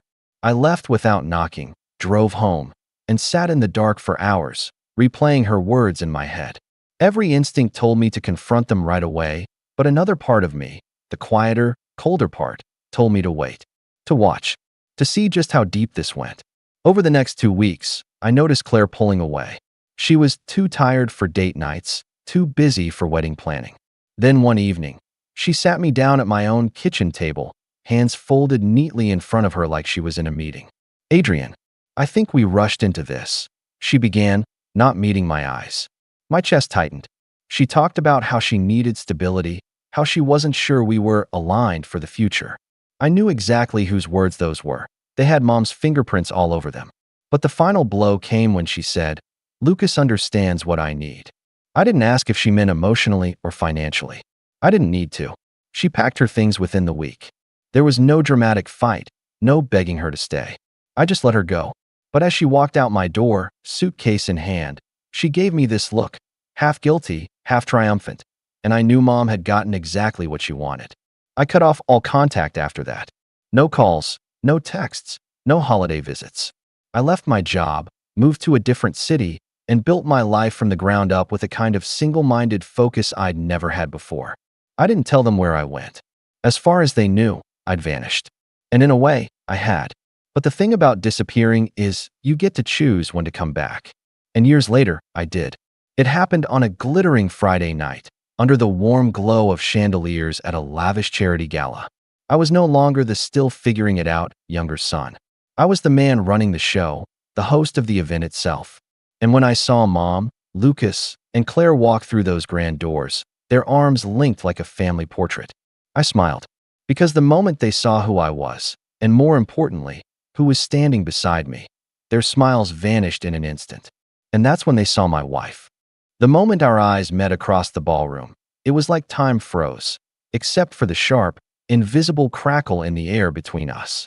Mom's smile faltered, Lucas's grip on Claire's hand tightened ever so slightly, and Claire looked like she'd just stepped into a nightmare she didn't know was still breathing. My wife, standing beside me in an emerald green gown that caught the light with every move, tilted her head and whispered something that made me laugh softly. I didn't need to look at my family to know they were burning with questions. But before that night, before I ever stood in this room in control, there was a long stretch of years where their shadows still reached me, even from afar. At first, I told myself I'd moved on. I worked brutal hours, investing every bit of myself into my career. I started my own design firm with a small team and a few risky contracts that could have ended me if they failed. They didn't fail. Within 3 years, we were winning bids against firms that had once turned me away without a second glance. I didn't post about it. I didn't send updates. I knew my family. If they didn't hear my name, they'd assume I'd stayed the second-place son. And that suited me just fine. But then, little reminders of them started creeping into my life again. At first it was small, an email from an old family friend just checking in, slipping in comments about how Lucas and Claire are doing so well. They'd bought a huge house in the suburbs. Lucas's business was booming, though knowing him, that meant his investors were doing the real work. And, of course, Mom was proud as ever. Apparently, she kept telling people Lucas had saved Claire from a life of uncertainty. It wasn't just pride. It was rewriting history. They were erasing me from my own story. The real gut punch came when I attended an industry networking event about 2 years after I left. I was there to meet potential partners, but halfway through the night, I heard a familiar laugh. Turning toward the sound, I spotted Lucas in a tailored navy suit, glass in hand, holding court with a small circle. Claire was on his arm, wearing the kind of diamond bracelet that screamed, "Look what I can afford." I considered walking the other way, until I realized they hadn't seen me yet. That's when I overheard Lucas say, "Yeah, my mom always knew I was the one who'd make something of himself. My brother, well, he meant well, but he didn't have the drive." Claire saw that too. The people around him chuckled politely, and Claire just sipped her wine with the faintest smirk. It was such a clean, public dismissal of my entire existence that I had to walk outside before I said something I'd regret. After that night, the anger stopped being a dull background noise. It became something sharper, something I could use. Still, they kept popping up. Lucas sent a LinkedIn connection request out of the blue, not to reconcile, but to invite me to a business opportunity presentation for one of his ventures. I didn't respond. Mom sent an email around the holidays one year, guilt-tripping me about not making an effort and hinting that family always forgives. Forgives, as if I'd been the one who betrayed anyone. And yet, I could tell from the way they kept trying to loop me in, on their terms, that they wanted to keep me in my place. They wanted me to see their success, to silently acknowledge their version of events. That I was the one who'd been left behind. What they didn't know was that my life had quietly grown far beyond theirs. I'd moved into a penthouse, not to show off, but because I could. I'd invested in real estate, built side businesses, and by my late 20s, I was no longer just doing well. I was in a position where I could walk into a room and control the conversation. And the more I built, the more one thought kept circling in my mind. If the day ever came when our paths crossed again, I wouldn't just be prepared. I'd be holding all the cards. That day came sooner than I expected. An acquaintance of mine, someone high up in the philanthropic scene, suggested I host a charity gala for a cause I genuinely cared about. It wasn't just a business move, it was personal. It was a chance to stand on a stage, not as someone's lesser son, but as the man who had built his own name. Invitations went out to every corner of my network, some intentionally reaching into the old social circles my family still lingered in. And so, that night in the grand hall, under crystal chandeliers, with cameras flashing and a string quartet playing in the background, I saw them walk in. Mom, Lucas, and Claire, dressed to impress, clearly thinking they were the stars of the evening, until they realized whose name was printed on the gold-trimmed program. Lucas's face flickered with something between surprise and discomfort. Mom tried to recover with a gracious smile that didn't quite reach her eyes. And Claire, her eyes darted from me to my wife, and something in her expression tightened, like she'd just been caught in a memory she didn't want to remember. I could feel the tension building, like a bow being drawn back. But I didn't walk over. Not yet. I wanted them to stew in it, to feel the ground shift under their feet as the night went on. And then, in a moment I'll never forget, Mom leaned toward Lucas and whispered something, probably thinking I couldn't see, and he nodded. Whatever she said, it was clear they were already scheming. They still thought they could play me. That was their first mistake. It happened just 40 minutes into the gala, right after the first round of speeches ended. I had been making my way through the crowd, shaking hands, smiling for photos, and letting my wife handle conversations with some of the higher-profile donors. From across the room, I noticed Lucas and Claire slip away from the main floor. At first, I thought nothing of it. People wander off all the time at these events, but then I caught a glimpse of my mother following them. Something in my gut tightened. It wasn't curiosity that pulled me after them. It was instinct. The same instinct that had made me pause outside that living room years ago when I first heard my mother offering my fiancé to my brother like a business deal. I moved quietly, weaving through waiters carrying trays of champagne until I reached a side corridor leading toward the private lounge area. The gala venue had a handful of smaller rooms set aside for quiet meetings, and I found the three of them in one of these, the door half open. My mother's voice carried just enough for me to catch her words. "You need to use this. He's in over his head here. All this flash, all these people, it's just for show. Find out who's backing him. If we can get in on it, we can make sure he doesn't shut us out again." Lucas leaned against the wall, looking smug.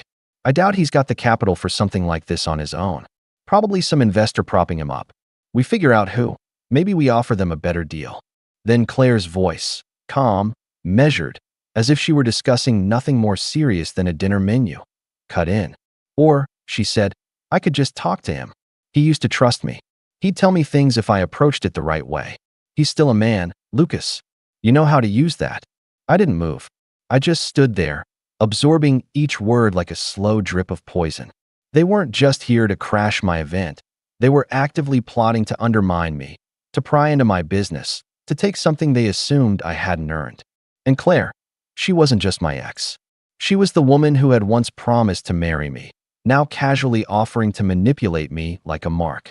It was surreal, standing there in my own event space, in a tailored suit I'd bought with my own money, listening to the same people who had gutted me years ago try to do it again. I thought about walking in right then, about tearing into them in front of each other, but something stopped me. Not fear, strategy. Because in that moment, I realized something important. They hadn't changed. All these years, they still thought I was the same younger brother, the same son they could push around. They were so convinced of their own superiority that they didn't even consider the possibility that I might be listening, that I might already know more than they did. But as I stood there, my chest tight with anger, my wife appeared at the far end of the corridor. She caught my eye and raised an eyebrow, silently asking what was going on. I gave the faintest shake of my head, a signal to hold back. She didn't press. Instead, she turned and disappeared into the crowd again, giving me the space to make my decision. And that's when I heard the final, unfiltered truth spill from my mother's mouth. He was always the weak one. He's lucky we even came tonight. This could be our way to finally fold him into something worthwhile. And if he doesn't play along, she let the sentence hang. Lucas smirked. Claire looked at him, and then back toward the ballroom, like she could already see the path opening.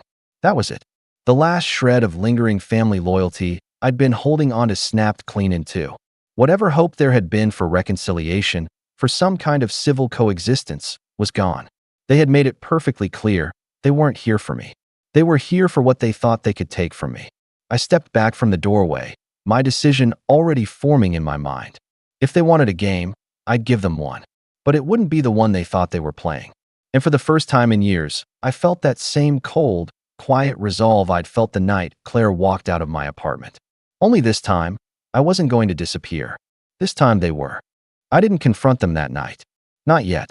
That was the hardest part. Walking back into the main ballroom with my face composed, my posture steady, while inside, my stomach churned like I'd swallowed glass. My wife glanced at me when I returned to her side. She didn't ask what happened, but the slight narrowing of her eyes told me she already had a guess. The rest of the evening was a blur of polite conversation, clinking glasses, and forced smiles. Every time I looked across the room, I caught them watching me. My mother with that same assessing gaze she'd worn my whole life, Lucas with a calculating smirk, and Claire with an expression I couldn't quite read. Was it curiosity? Anticipation? Or just the same quiet arrogance she'd shown when she left me? When the gala ended and the last guests filtered out, I stayed behind with my team to handle a few final details. The music was off, the lights dimmed, and the silence of the now empty hall felt heavy. I could still hear my mother's voice in my head, every word replaying on a loop. Week 1, get in on it. He's lucky we came. That night, lying in bed, I stared at the ceiling while my wife slept beside me. I felt something I hadn't felt in years, a familiar ache, the same one I'd carried in those first months after they betrayed me. Back then, it had been loneliness.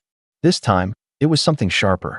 It wasn't that they'd hurt me again. It was that they'd reminded me just how much I had let their absence shape me. Over the following weeks, I went through the motions of my life, but I wasn't myself. I made small mistakes at work, not enough for anyone to notice, but enough for me to feel it.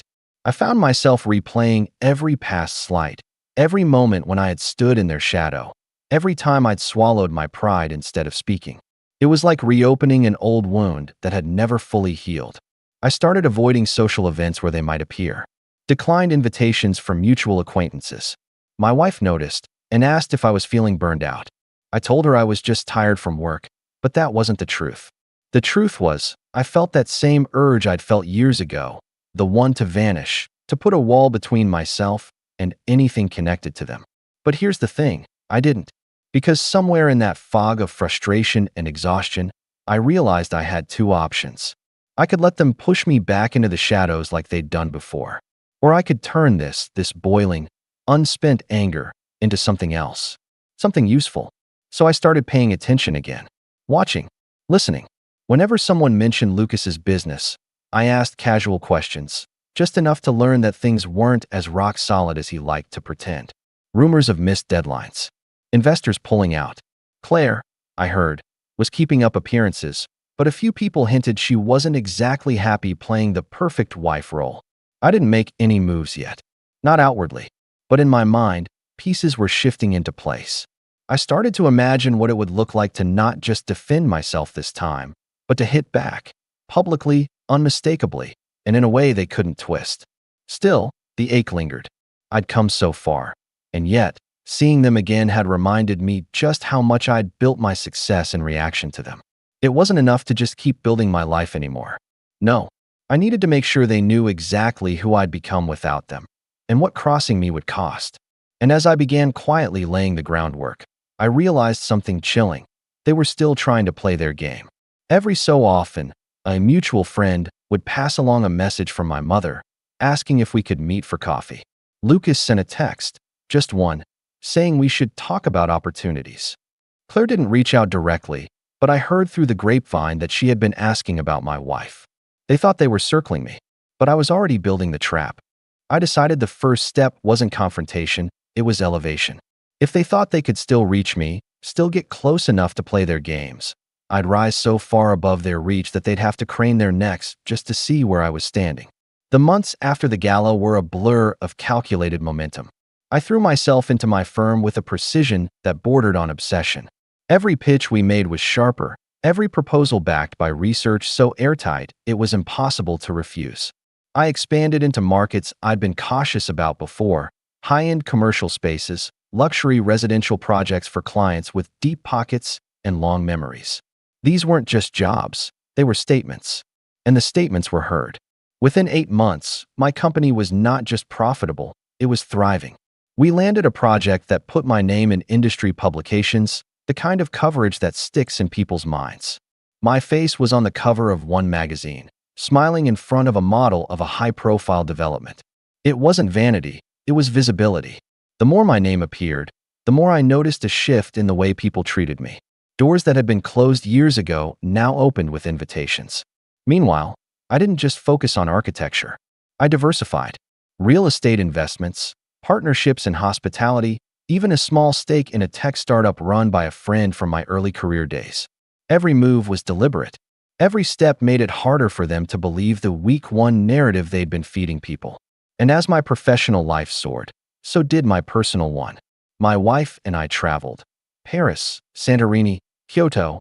Each trip a reminder of the life I'd built without anyone's approval but my own. She was more than a partner. She was my sounding board, my confidant. She never pushed me to act against my family, but she understood. Sometimes, she understood without me even having to say the words. I started hosting events, not on the scale of the gala, but intimate, curated evenings with influential guests. Politicians, business leaders, creatives, and philanthropists.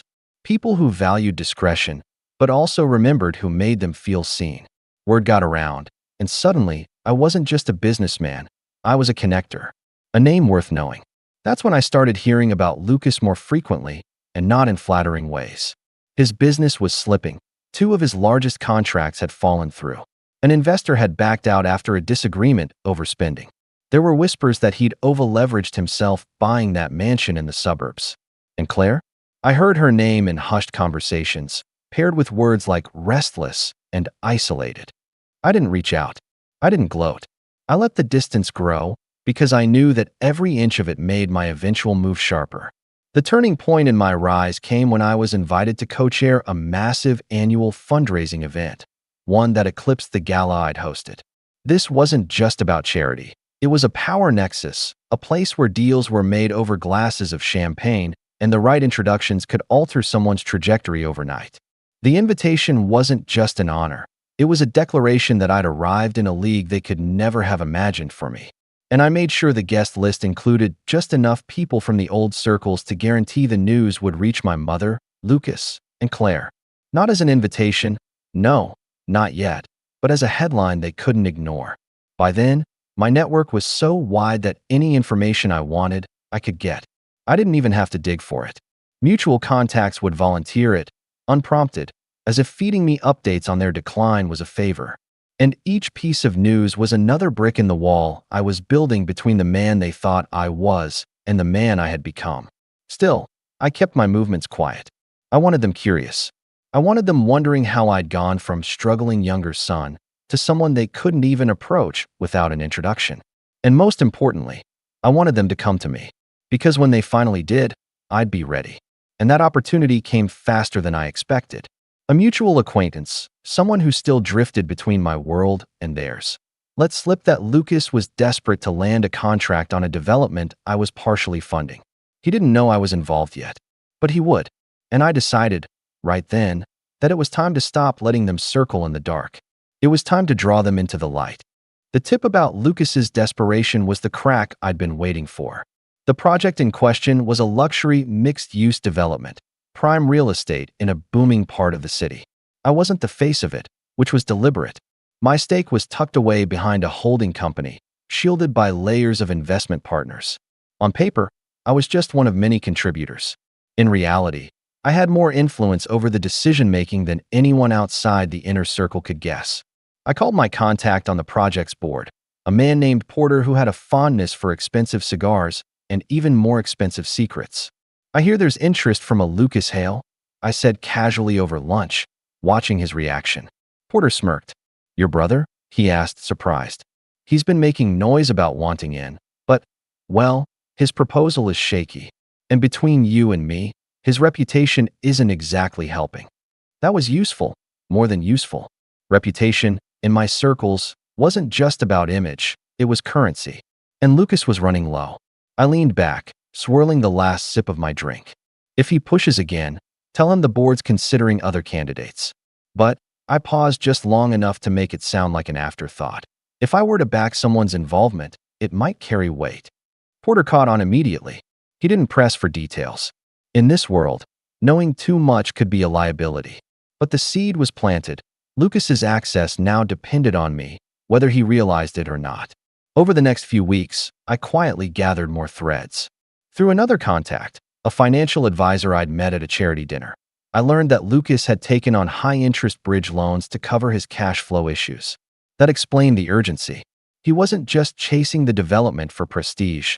He needed the payout to keep from sinking. And then came the real gem, Claire. I didn't go looking for dirt, but sometimes dirt finds you. A woman I'd worked with on a design project mentioned she'd seen Claire at an upscale cafe with a man who was definitely not Lucas. She wasn't being coy. She described them laughing, leaning in close, holding hands across the table. I didn't react outwardly, but inside, I felt the old, familiar flicker of satisfaction. Not because I cared about Claire anymore, but because I knew what this meant. The cracks in their perfect image were widening, and I now held more than enough leverage to pull them apart entirely. But I didn't rush. This wasn't about exposing them right away. It was about timing. It was about engineering a moment so precise that when the truth landed, it would leave no escape route. That's when I made the call to the event coordinator for the annual fundraising gala I was co-chairing. I gave them an updated guest list, long, curated, and filled with people I wanted in that room.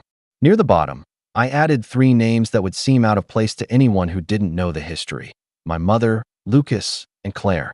It wasn't a peace offering. It was bait. The invitations went out 2 weeks later, embossed on thick cream cardstock, sealed with the event's crest. I knew they'd accept.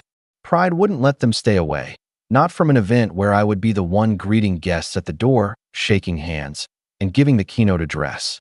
And when they walked into that ballroom, they wouldn't just see me.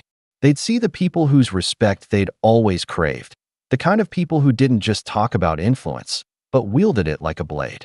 I'd be standing in the center of that world. They'd be on the outside, trying to find a way in.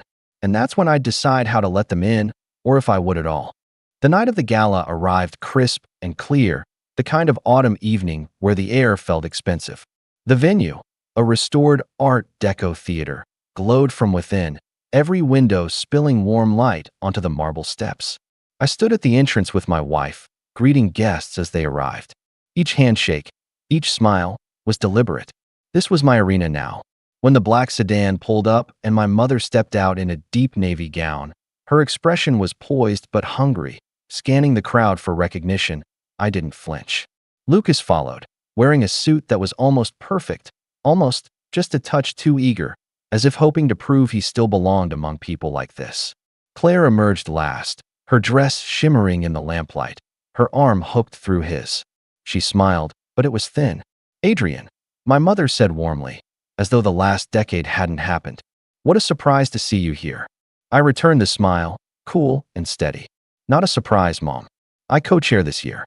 The flicker in her eyes was almost imperceptible, but I caught it. Lucas glanced around, clearly noting who else was in attendance. Names he'd tried to court for years. Claire's gaze kept darting to my wife, who stood beside me with the kind of effortless confidence that made people take notice without her saying a word. Inside, the theater had been transformed into a jewel box of gold and deep crimson. The tables were dressed in rich linens, each centerpiece a burst of fresh flowers and candlelight. The stage was set for the evening's program, with a large screen displaying images of the charity's work. I made sure their table was in full view of the stage, and, more importantly, in earshot of several key investors from the development Lucas was chasing. Throughout the cocktail hour, I drifted from group to group, engaging in easy conversation, dropping just enough hints about current projects and selective partnerships to pique curiosity. When I finally approached their table, I did it with deliberate calm. "Lucas," I said, "I hear you've been busy in real estate." He straightened, clearly pleased to be acknowledged. "Yeah, working on some big deals. Actually, I've been looking at that downtown development. Might be the right fit for me." He said it loudly enough for the nearby investors to hear. I gave a slow nod. "Ah, the one my company's funding." The silence that followed was sharp. One of the investors at the next table turned his head slightly, interest caught. Lucas blinked, trying to mask the sudden calculation in his eyes. My mother recovered first. "Well, isn't that a coincidence? Maybe you two could work together." "That's the thing," I said evenly, keeping my tone friendly. "We're being very selective. Only working with partners who have the right stability and reputation. It's not personal, it's just business." Claire shifted in her seat, crossing her legs, her jaw tight. She looked like she wanted to speak, but thought better of it. I caught the glance she threw toward one of the investors, one that wasn't lost on me. The first course was served, conversation moving around them like water flowing past a stone. I didn't need to say more. The message was already there, hanging in the air for everyone nearby to absorb. I was the gatekeeper now. But the real move came later in the evening, during the auction segment. The host was calling for bids on an exclusive architectural consultation, an item I'd donated personally. I'd expected it to go to one of the higher-profile donors, but when the bidding reached an impressive figure, Lucas raised his paddle. The room reacted, surprised murmurs, a few raised brows. I smiled. "That's generous, Lucas," I said into the mic. "Though I should mention the consultation is contingent on working with clients whose projects align with our brand standards." The words were polite, but in this crowd, they landed like a verdict. Everyone understood. He could bid all he wanted, but without my approval, there was no deal.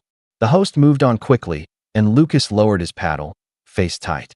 My mother's lips pressed into a thin line, and Claire suddenly found her wine glass very interesting. I'd drawn the line in front of everyone who mattered to them, and done it without a single raised voice. They couldn't spin it as pettiness. It was just business, and they'd been shut out. But the night wasn't over. I had one last card to play. It came during the final toast, when I invited my wife on stage to thank the donors. As she stepped up beside me, the lights catching the diamond on her hand, I could see Claire's eyes widen just a fraction, recognition dawning. Because my wife wasn't just stunning. She was someone Claire had met years ago, briefly, when she was still with me. Someone she had underestimated completely. I watched as Claire leaned ever so slightly toward Lucas, whispering something I couldn't hear, her expression pale under the golden lights. That was the moment I knew they realized the game had shifted entirely. And I wasn't done. After the toast, I stepped down from the stage with my wife, and the applause rolled over us like a wave. We returned to mingling, but I could feel their eyes on me from across the room. My mother, Lucas, and Claire sitting in a tight, silent triangle at their table. The energy around them had shifted completely. Where earlier they'd been leaning into conversations, smiling for attention, now people passed by without stopping. It wasn't just me they were avoiding, it was the optics. In a room like this, reputation was currency, and tonight they'd lost a stack of it in front of the very people they'd been hoping to impress. The Real hit came 2 days later. Porter called me. "Just a heads up, Lucas reached out again about the development. We told him we were going in a different direction. Didn't mention you, but he'll know." I thanked him, hung up, and almost immediately my phone buzzed again. This time from a mutual contact I hadn't spoken to in years. "Heard about your brother," they said, words spreading fast. Investors are skittish. This might be the start of the end for him. It was. Within a month, 2 more of his backers pulled out, citing strategic differences. His company's social media went quiet. The flashy public appearances dried up. By winter, the mansion was quietly listed for sale. Claire, I heard, didn't stick around. She resurfaced in another city, her name occasionally appearing in charity event write-ups, but always without the same sheen she'd worn before. Those close to her knew why. Stories have a way of traveling, especially the kind whispered over wine between people who enjoy a little schadenfreude. As for my mother, she tried once to call. The voicemail was short, brittle. I think we should talk. Family's important. I didn't return it. There was nothing left to say. Family is important, but not the kind that treats you like a pawn. The following year, I hosted the gala again. Bigger, brighter, more exclusive than before. As I stood on stage during the opening speech, I scanned the room and thought about the first gala where they'd walked in believing they still held power over me. They hadn't returned since. I raised my glass, the lights catching on the rim. To progress, I said, smiling at the sea of faces before me, and to remembering that those who doubt you often end up proving you right. The crowd laughed and clinked glasses, but in my mind, I was toasting 3 empty seats that no one had noticed were missing. And that was the last time I ever thought of them as anything but a closed chapter.